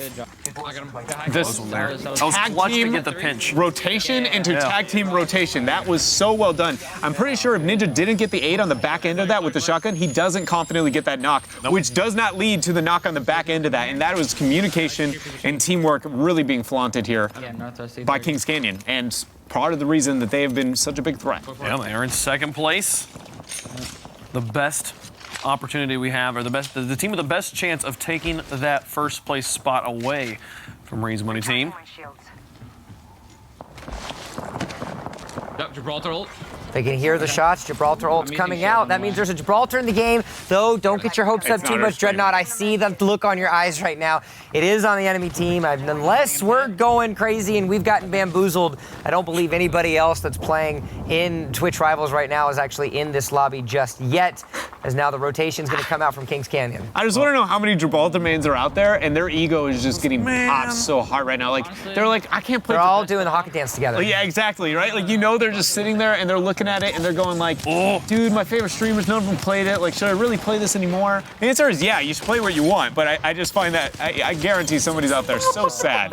And yet again, 3 members go up to bat against Ninja, Dizzy, and King Richard, and 3 more fall to the cause that is their points collective. Is now they're going to be right into the joke point, right by the pit. One left. Dizzy Dizzy ends up getting all 3 of those kills.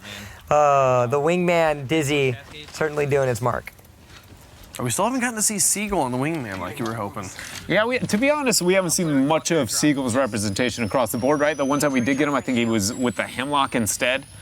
But we have clearly seen enough case, I think, for the wingman, right, when it comes to objective strength. Yes. I think the Spitfire, the Peacekeeper, the wingman, either one of the legendaries between the Mastiff and the Kraber, and then past that, R301, if you have the capability, seem to be the guns that stand out across the board here at Twitch Rivals. Really interesting decision by Ninja, actually, to swap and actually use that Beast of the Hunt to kind of re-rotate himself around, as well as trying to get some extra knowledge. They are out for blood. This is clearly something that we know all of the teams are kind of thinking about, but the preemptive decision to do that by Ninja means that they're going to hard rotate more towards the center of where the ring is going to end up, which could give them a really easy rotational opportunity. King Richard was able to do just that. He went for the balloon. Ninja is going to be short to follow because with 5 squads left, they need to be able to get as many of these kills in this game before the win to get that score and reduce that lead that Reed's money team has created. It also helps him be super confident as they move very quickly and very aggressively that there's not people around him. He knows for certain,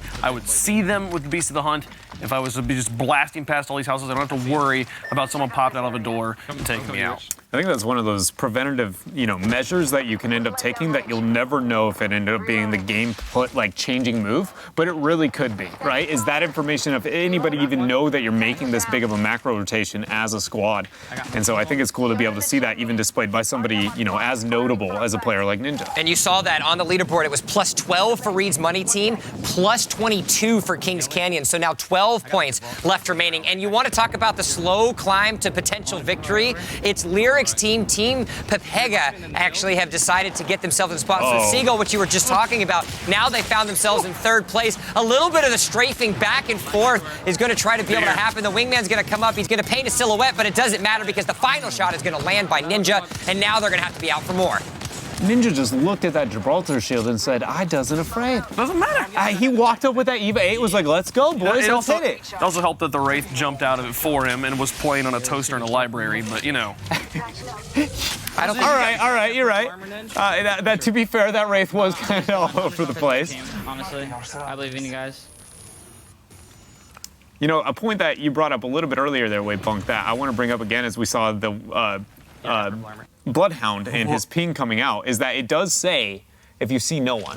So I also want to point out, just before we swapped over POVs over onto Dizzy, Dizzy actually said, you guys stay over there, I believe in you guys. Look what he's doing. He's all by himself right now. He's fully confident in his Wraith abilities. He sees King Richard and Ninja in the kill feed on the top right doing their job because he's going to do his and try to see if they can try to find a way to get extra kills on other parts of the map. They're starting to run, time overall is starting to run short. We're getting into the kind of home stretch of this tournament where getting as many games in as you possibly can, finishing games quickly, is going to be a big difference. If you roll into third party by himself. What we got to consider when he finds other people, what does he do? Flat initiate. Okay, that's one. He's got 2 others by himself here with the wingman. Popped it off. That's 90 damage to the purple armor, but he's got to be able to get out of here. He has an iframe, shotgun, lit. That's going to be the second knock as he gets it. Full reload now. Full shielding as well. Does he end up buying time? Not necessary. Turns around. That's 41 damage, 42. And my gosh! 3. He told you, guys, I hope you're going to be okay because I'm going to go out hunting tonight. That crouch dodge? Just like, okay, shotgun, cool. Missed your shot. Get the second kill. And what I was going to try and set up before that is I want to know, is he just going to scout and track and then wait till he has confidence, or raw initiate? And he waited literally before he could even find all the information. He was like, time's up, let's do this. That was insane. Now, he's got himself an opportunity to get some little quick loadouts. He is able to get that digital threat, but instead of putting it on the wingman, he actually decides to put it onto the auto shotty. So really smart decision by him, especially if he's going to be going up against something like a Bangalore. It gives him a chance to actually still see through the smoke and have more of a close range bang with that shotgun itself. I like the fact that also to keep in mind, Dizzy clearly, one of the more experienced and veteran players that is competing here at Twitch Rivals, and also on that EVA 8. It's not the Peacekeeper show in the same way it was in Europe. Some consideration across the board, even at some of those later stages. So now 2 squads remaining. Where'd they go? 2 squads are left. Just go into the zone. They're going to have to try to figure out which direction they do want to go. Dizzy does seem like he's rotating back around to his team, but he's going to try to see if he can cut off. Again, it's this canyon area right on top of this area over bridges. It's one of the scariest places that you can be at because it doesn't matter where you rotate. There's multiple ways for teams to actually come and to try to see if they can get a flank around. So he's going to use the balloon trick. He's going to go across over onto the actual rock bridge itself. See if he can do a little bit of scout out with the trick. He's going to try to see if he can get a float. His teammates are going going to pick it up. Champion banner comes across. They're going to get another one. If you thought Reed's money team were going to be anything and everything that was going to win, well, the members of Kings Canyon are showing that the fight is not over yet. What a battle. What a fight. And I love that they're like, we are close. We can possibly take over Reed's money team. So what do? Split up. 31 kills. 31 kills. We saw like 3 games in Europe that crossed 30. I think we've had more than that. I'm going to be honest. I don't actually know the number here in North America. It's crazy stuff. 35, I think, is the record right now. Yep, 35. Yep. Unless somebody has done a game that we haven't actually been able to cast, 35 is that kill counter score right now. This has been crazy. So much action. There's few things left that I really want to see. I feel like I'm trying to think of things like a finisher. Like I agree. Like a legendary armor respawn with a finisher would be amazing. Yeah, something like that. I feel like maybe circle or heavy fighting in a less centered part around the map itself. Right. Like it has been so heavy, the River Cascade like section of battle with that we've seen over and over again. I want to see like maybe not a Thunderdome Waypunk, but like something of the like. Or Thunderdome Circle. That's what we want, folks. We're going to take a quick break, but when we come back, we'll have some more fantastic Apex Legends action coming at you. And here's some Choco Taco while you wait.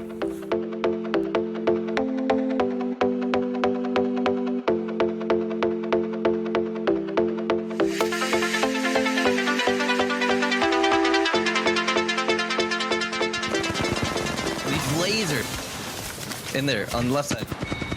Nice job, dude. Another people in here. I'm Rebel Wilson, self-appointed Minister for Words, and I'm here to make words great again with Audible. Words are being abused, neglected. Australia deserves better.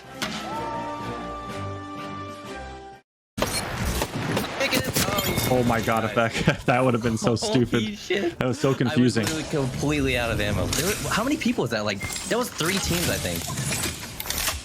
So there was a team at the bunker, and then I think there was 2 teams inside.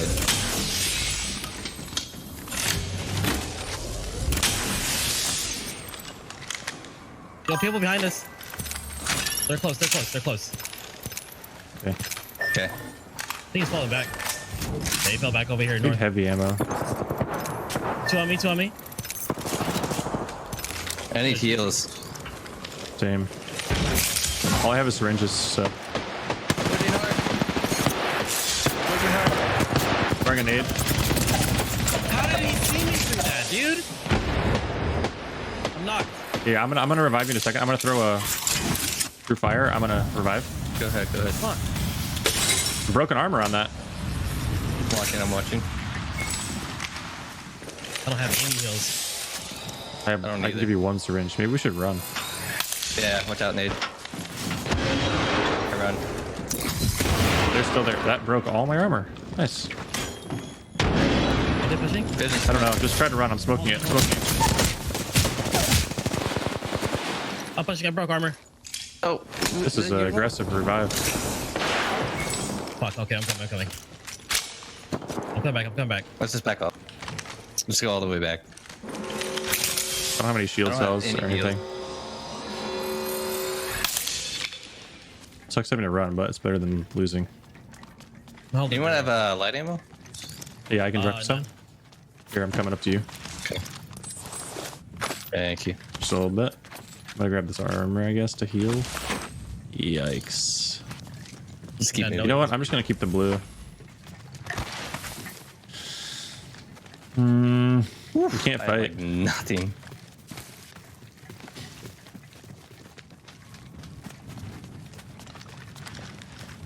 What do you want to do? You want to wrap around? Yeah, I need to find something to loot. We need to either third person a team or loot somewhere.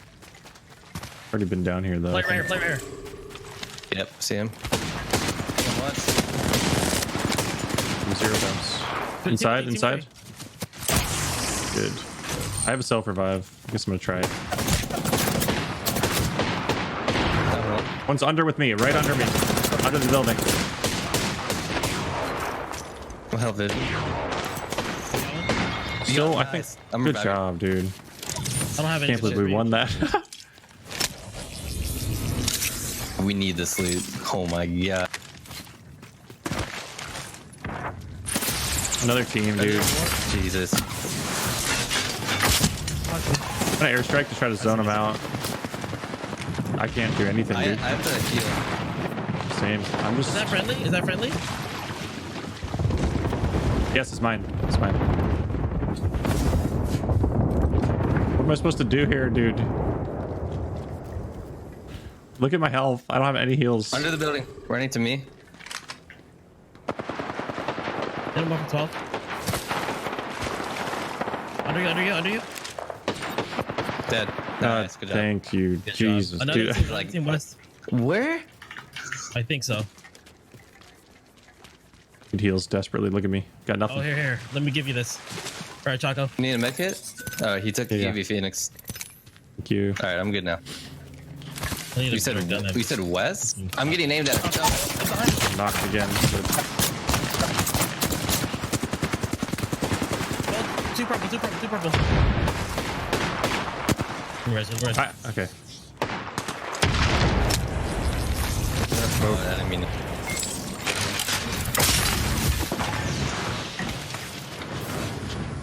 I'm healing in the inside. Did I throw me? Ah, dude. Oh, I shouldn't have picked that. One broke the shield. The guy in the trench was one shot. Knocked on the right. Let's push up. Oh my god, are they getting pinched, dude?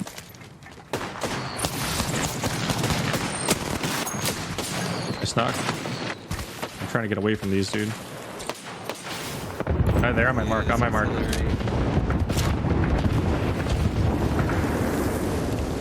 think maybe. I'm healing. On my mark again. There's two teams, dude.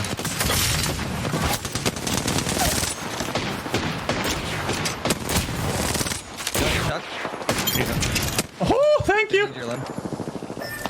Okay, I'm gonna heal. Right below me. And then in the cave.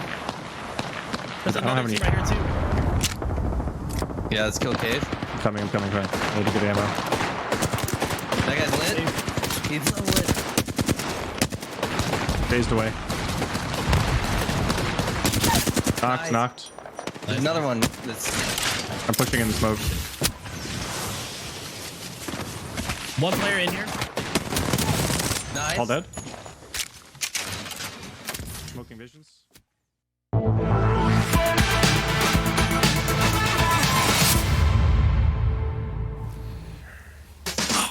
Welcome back.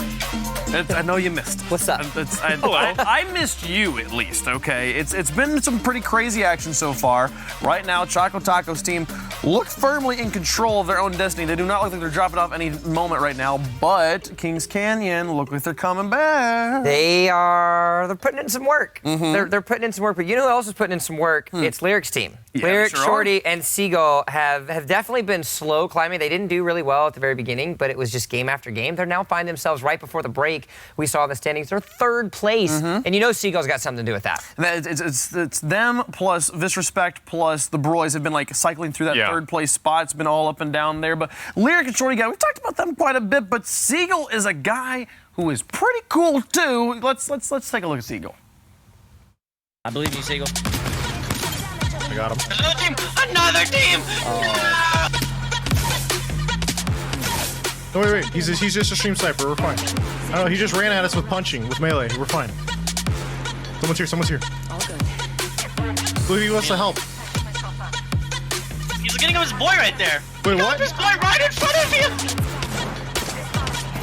Oh, Babai goes down again. Seagull's in another 1v1.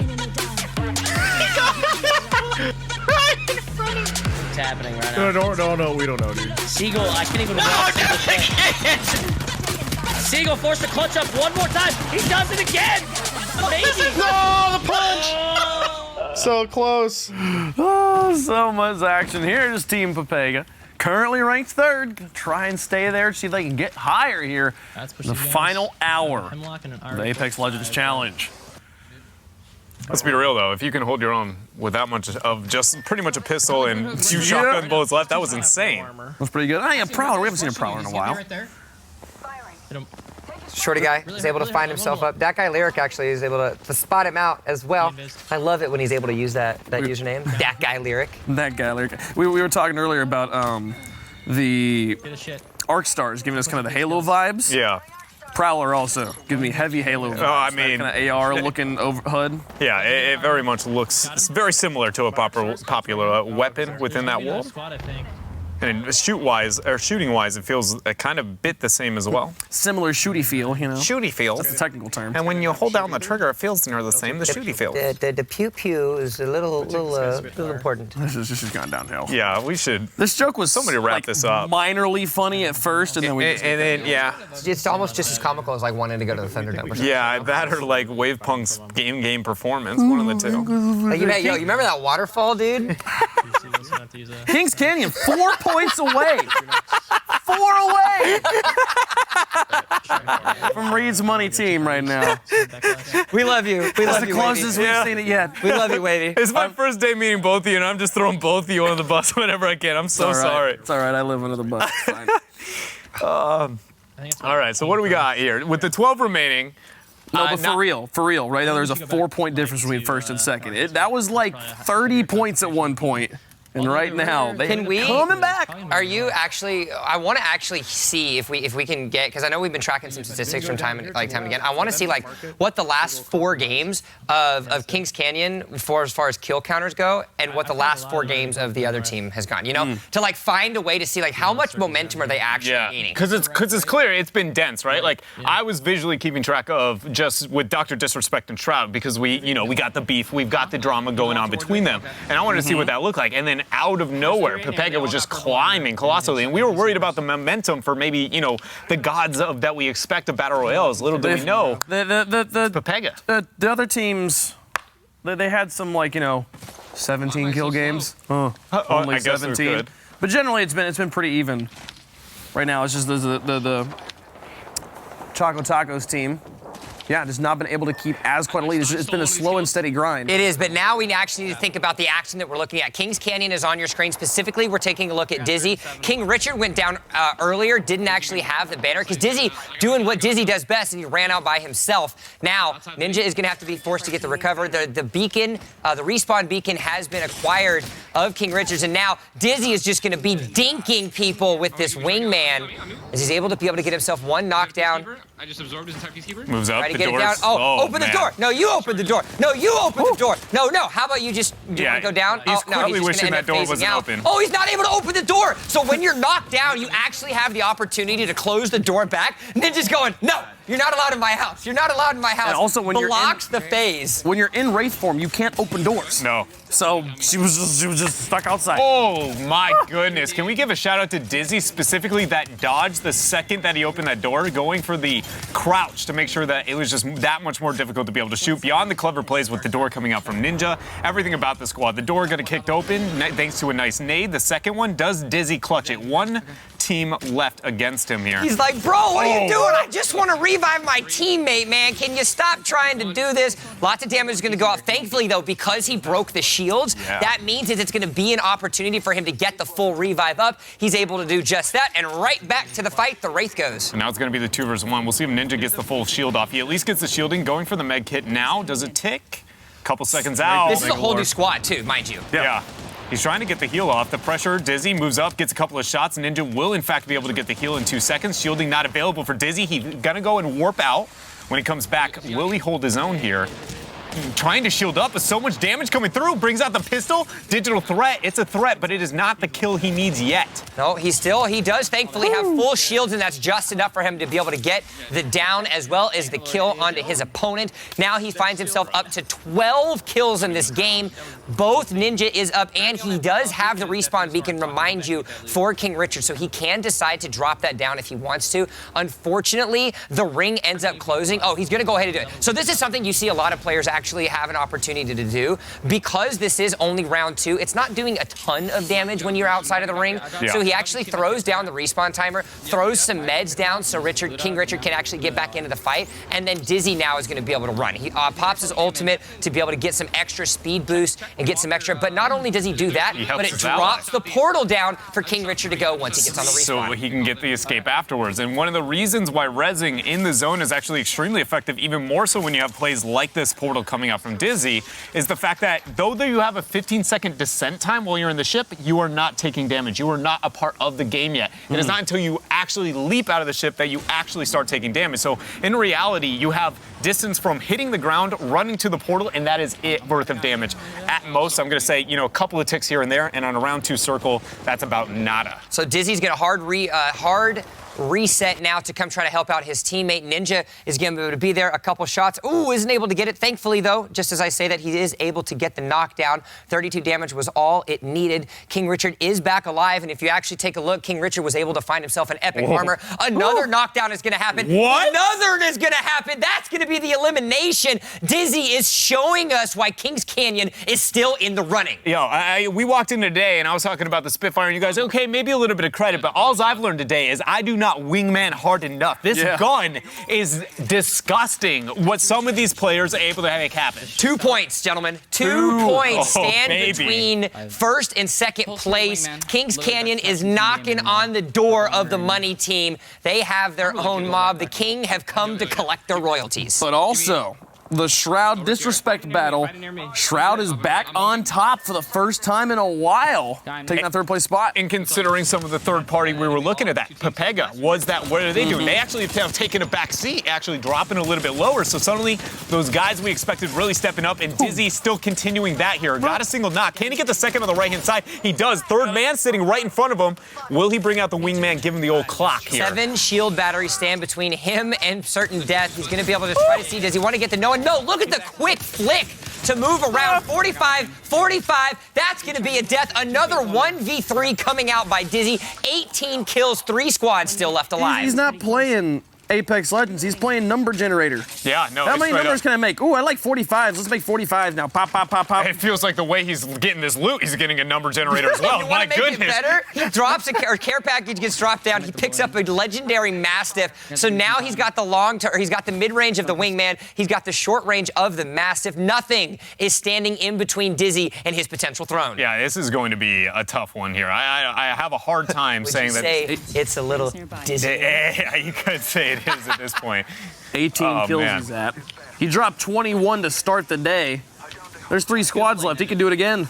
6 points, and now, they're on ladies top! and gentlemen, we've got an even tie. 315 points. Kings Canyon and Reed's money team find themselves. It is a $1,000 difference that they find themselves potentially getting with that first place. And as it's looking thus far, with 3 squads left alive, we saw Ninja actually was able to get himself a knock. All is looking good for Kings Canyon. Look at that maneuvering, though, with the flight over.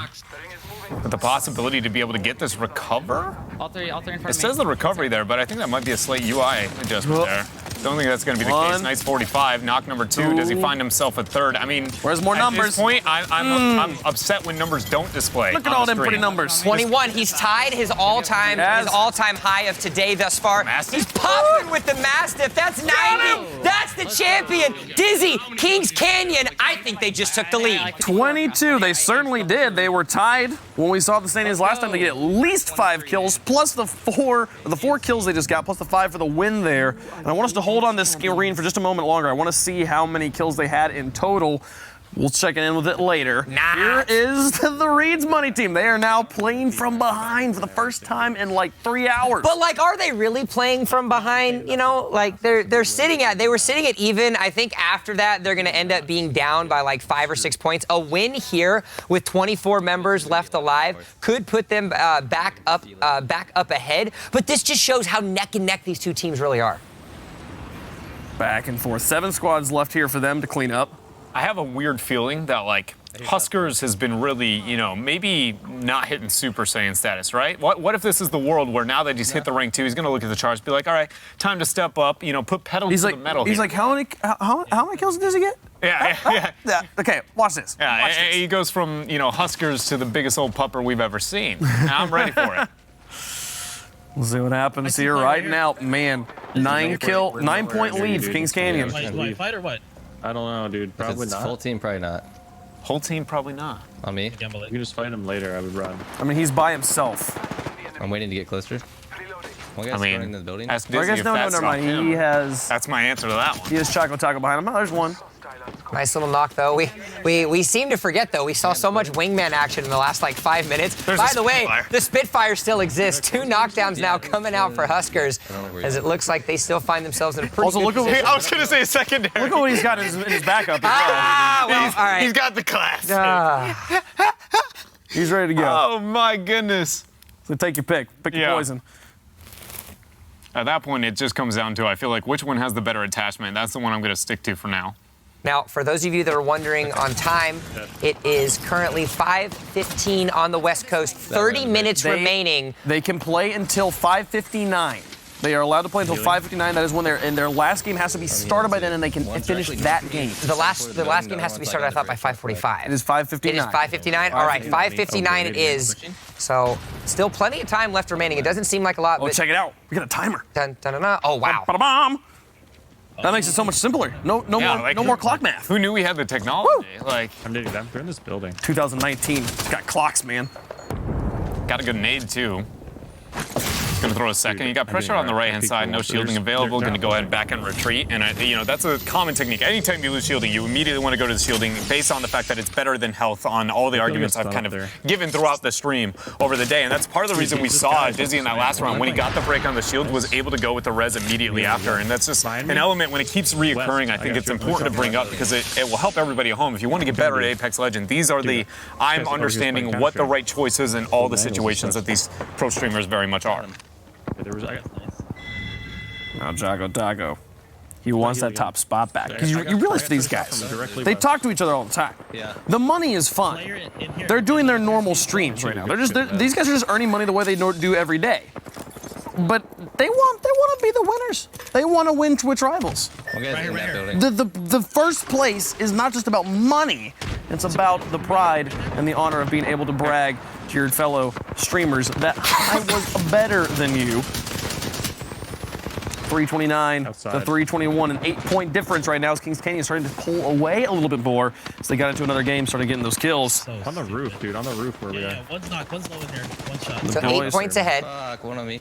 Now, we can't rule out the boys, though. They do still, they are 27 points behind. Believe it or not, that isn't something that's an hour to go. That is unreachable. 21 points was, I believe, the largest deficit Kings Canyon fell below Reed's money team. So things aren't going out of the mark just yet. However, shots are being hit across the board as Choco Taco is able to get themselves yet another wipe. 4 squads, 12 members are left alive in this game. Really got to appreciate just how fast you saw Choco Taco swap over to that Spitfire and able to immediately find the tracking, hit the couple of shots wall, having the mobility through that staircase because pretty poor lighting, within that section. Hard to always maybe able to keep track of that.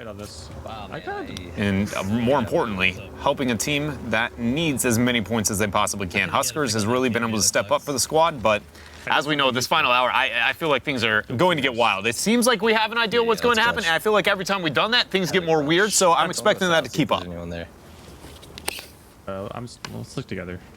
And just to be clear, that timer is to the beginning of their last game. They have to be in the lobby before that timer hits 0. They can keep playing the duration of that game once the timer is hit 0, but they cannot queue up for another match.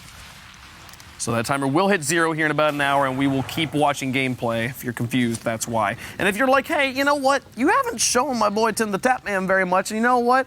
I'm with you, man. Tim the Tapman's pretty great, but hey, this is a 2-monitor show. You need to have at least 2 monitors, one for us and one for your favorite streamer. They're all live on Twitch right now. Click the little black circle on your screen. The Twitch extension will show you all of the players who are competing in this tournament right now, and you can show them. And hey, tweet me your setup. If you've got more than 2 monitors going on, show me. I want to see it. At WavePunkRL, I will retweet you if you do, Shout out Frank, but okay. Shout out to Wave. Wave has been the most generous person today. No, he is giving out his Twitter handle for free.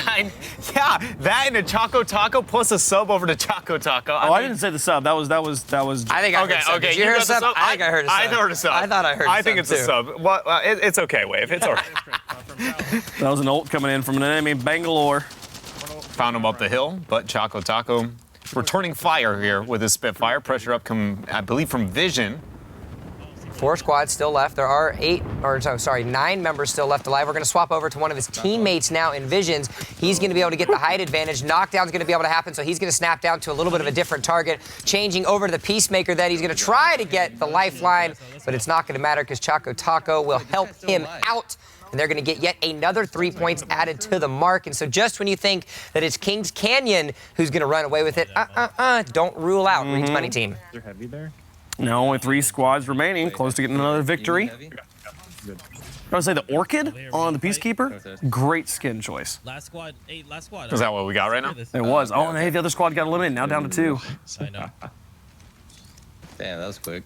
It's going to be interesting to see how long it takes this team to find this other squad, right? That's been a problem we've been bringing up over and over again. It seems like we hear shots already in an enemy ping. This should be it. Identifying it quickly. Oh, perfect round for this team that absolutely needs it. They're already here, already available. There's going to be one dropped. Vision getting a side flank along with Huskers on the other. Find themselves a secondary. There they go. Only 2-man group and another great victory here.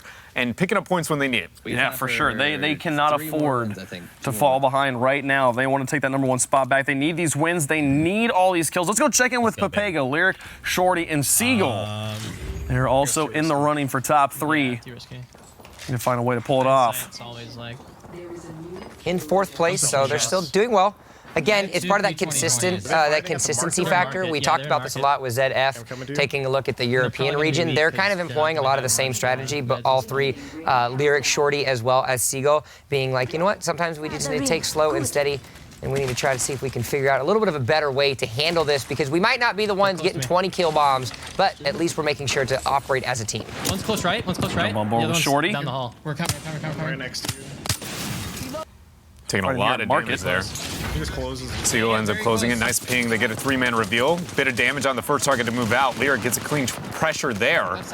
We're going to see Seagull. He needs to be able to move up and zone off that choke for a little bit longer, as the mech hit now going to be dropped in the downtime here for Short Guy. That'll help out a lot.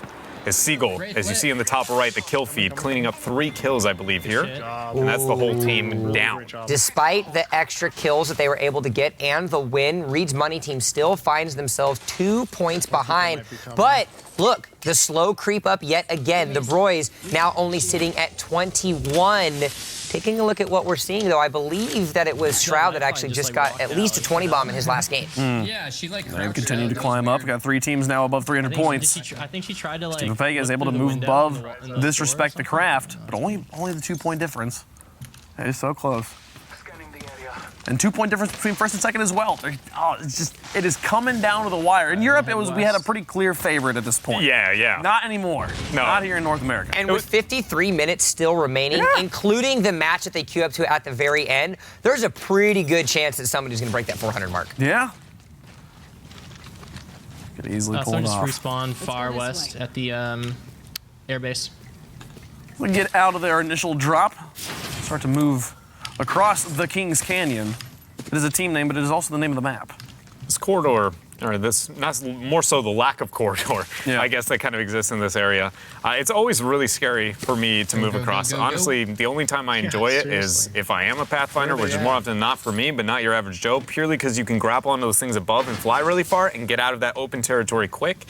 It's not necessarily going to look poor here for Papega at this moment in time, but it's one of those moments, while watching these players, note some of the higher risk areas that if you run into an initiation and aren't as good as them, you might want to pick better fights. Now, Kings Canyon trying to escape the clutches of the circle.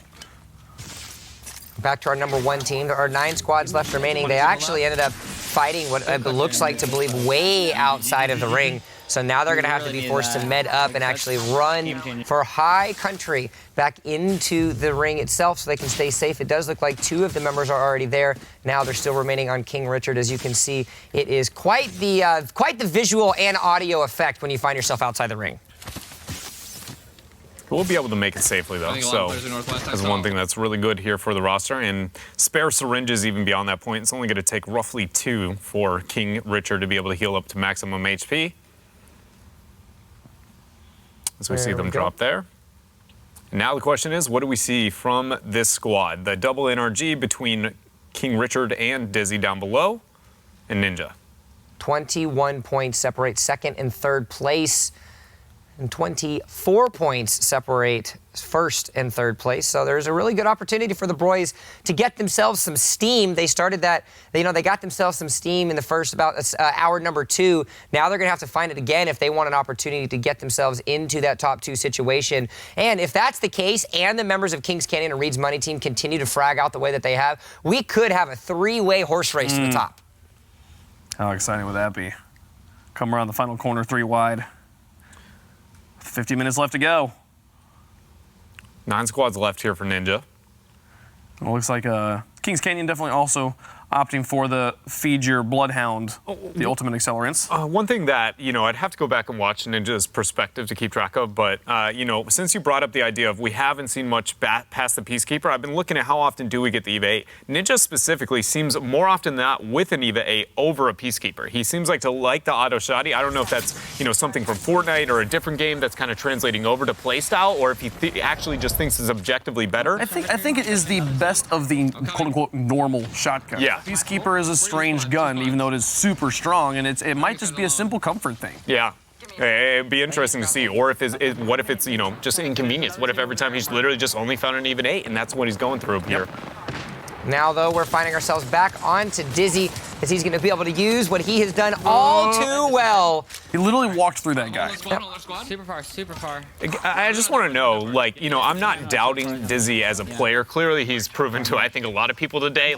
He's a dude to look out for. But what does he look like? You remove the wingman from the series. Is he equally as lethal in other areas, or also, is that's the weapon of choice Also, today? what does he actually look like? Because his webcam is just showing you how skilled his mouse movement is, but you actually can't see his face. He's got a little bit of that Hi-Am Ghost-Fu vibe, where so you just put up the original stream. It's not, you're there for the good gameplay, and that's it. And honestly, man, he's providing. Maybe he's Abraham Lincoln. What? You can't prove me wrong. You could have picked any.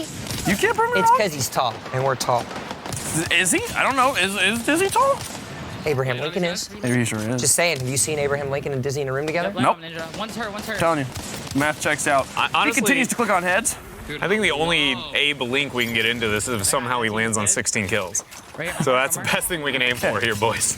We'll see what happens. Let's hope. Come on, Dizzy. So our Abe Link reference actually holds true. I believe in you, man. Look, there's one. Only 2 more, and you're good. Another sliding elimination coming out from one of the players today. It doesn't matter if you're going up. It doesn't matter if you're going down. You could be hanging upside down, and these guys are going to be hitting their headshots. So good things are happening for them. Less than 50 minutes left remaining now, ladies and gentlemen, that's watching at home. For these players, you can see 14 kills now going into the hands of Dizzy. And with 4 squads left alive, there is an opportunity for them to continue to push up the way that they need. You see that dropout in the distance coming through. The one that's further is not along with possibly a res out there, I believe. They have the ability to be able to get the pressure if they would like to do so, instead finding somebody off to the right. Wingman not connecting as much as Dizzy has in the past. I'm not going to lie, that's one of those moments you go, Dizzy, what's wrong with you? You didn't hit every single shot. It works out for him, but it's just did something happen? Because it has been, awe-inspiring how much we have seen the accuracy from Dizzy and that Wingman. He's one away from your beloved 16. The player that has scored the most and the second most single kills in a game today. And recently sponsored and picked up as well, right? Yep, he was picked up by Energy. They announced it, I believe, yesterday. So a really good situation for him immediately to, kind of show his value and show his merit, not only as a player, but as a streamer that gets on the Energy brand along with King Richard, as now they find themselves in yet another fight. And yet again, him and his teammate from Energy, King Richard, proving their value, proving their worth as more eliminations occur. Now only 2 squads left remain. Yeah, I just wanted to add, I don't know Dizzy's background whatsoever, but if, this is the first time getting picked up, been looking for that a long time, it has got to feel great to be able to provide for a sponsor in that moment, going, I've been trying to prove myself my whole life, and the moment you get that validation, being like, look at how good I am, and providing that for the roster, I think, is a feeling that feels absolutely great whenever you can. NRG's got to love it. Yeah. Fantastic. Our boy's doing fantastic here. King Richard's doing well as well. No, we have 32 minutes. End up moving with a portal, so it's an opportunity to get a retreat. It's a little bit outside of the zone, but not going to be a threat for about 2 more minutes. 2 squads left. I'm pretty sure Dizzy's doing the Dizzy move of, well, you guys do what you want to do. I'm going to go find this person, cover 2 sides of the map at once. Tell me to not just interrupt that. I did. But right now, they're still following him. That's the worst. 0.1 second. Ever. You guys want to play the game of guess where that squad is? And yet again, we find ourselves in everyone's favorite minigame of Apex Legends. It was added, at the beginning of launch, and it seems like all of these top-level players and streamers are getting an opportunity to play that minigame to its fullest, with the reward being nothing more than frustration. It should be noted, the only reason it seems like it happens a lot, because it really doesn't when you play your own, right? It's only because we were watching players who are so skilled, and they're literally trying to hunt kills as fast as they can, that we hit this kind of like, that other group might be just literally not crossing paths. It's like there's this perimeter around the players, and if you step into the perimeter, you die. Yeah. And there's just plenty of players just throughout the lobby, just running into it. But then when it gets down to this one person, they have to actually go and try and get that perimeter over him. Like, where did he go? It's kind of like, really it feels like they're, a bunch of moths following the light, and they touch it, they get zapped, they all fall to the ground. And the question is, have they brought the light close enough to the insects to get their attention?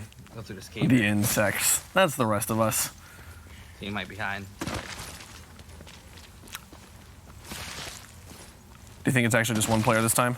I don't. We've never seen it be just one whenever they think it is. It's always 2 or 3. Yeah, I think it's just a situation where you just have a team that's playing normal, aka playing it slow. Imagine being in this lobby, being like, ooh, I'm the last man alive. Cool. I'm hiding in this house. And then you look out the window and you look at the banners. You see, the champions, King Richard, Dizzy, and Ninja. Fear. No, I straight up go, where is the circle? What is the most effective camping strategy?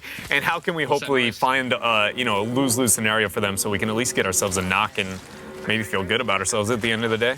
Well, the mighty Lord Xeno just donated $20 saying, go sub to Dizzy, he deserves it. And you know what? I have to agree. I agree, man. The guy's amazing here today. They might be here. They're here. They're on me. 21 points seem to be the deficit for the Broys and Team's Money Team for second place. That's now been dropped by 1 to 20. And you want to talk about running away with it now. Kings Canyon turned that 2-point advantage to a 12-point advantage from first over to second place. So really good job by them to just continue to push themselves up. Now you can see the pushes coming out. They're going to try to see if they can find them. A couple pings are coming. So it's going to be the ultimate that's popped there by Dizzy to see where are the teammates, and more importantly, where are those last squad enemies. Will help in case they get in a bad initiation. I believe maybe a shot taken there. I don't know what that was on the mini-map for a moment, but either way, they got the drop. We'll see if we get a Mastiff or a Kraber. I believe that was Supercharger for the Devotion. I don't know. I didn't get to catch it there, but I believe that was a turbocharger hop up. Yeah. It was very, very fast. Yeah, I hear him walking. He's on me. Found him. Pressure on Ninja.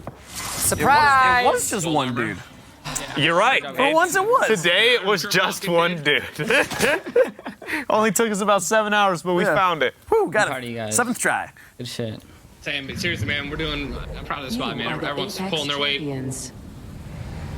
This is going off. Ninja, El Jefe, giving his support, trying to pump up the team, keep the morale high as they are trying to close this out. But here is their biggest competition, Reed's Money Team. Choco Taco, Visions, Huskers. I almost said Real Crafty. He's on a different team. He's on the Visrespect of the Crafties. He is, exactly.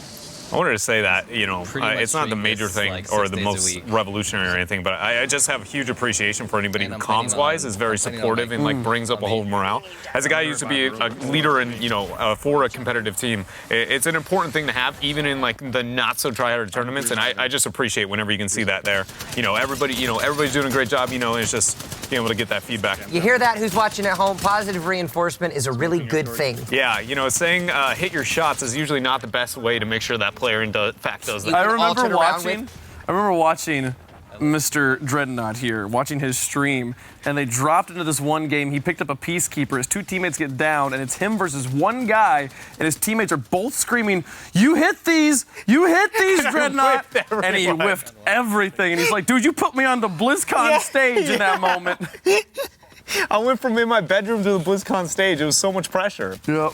Which they are on now. We want to take a look and see at the standings yet again, because this is something we're going to be following over the course of the next 42 minutes, as those standings are going to have to get updated pretty soon yet again, because Huskers in the company of Reed's Money Team are still racking in those kills. So just when you thought Kings Canyon was running away with it, Reed's Money Team are firing back. They cut the deficit back down to 8 points. A win and just a few kills. Easily pull it in. 13 kills right now from Huskers. On competing They're not making it easy for Kings Canyon to take this win. I feel like as the game is going to be moving on, as we're ticking down with that 41 minutes remain, we know these later squads, with only 3 or 2 squads going to be remaining, that these guys, it's efficiency on when you can find them. Here we find another initiation for the 3rd squad. The question is once this gets done and Huskers ends up cleaning here with Choco Taco and Visions, how long does it take for squad number 2 here? Well, just when you thought everything was going to be great, by phasing as a Wraith, you get yourself right out of the world and immediately... The phase seems kind of broken until you do it.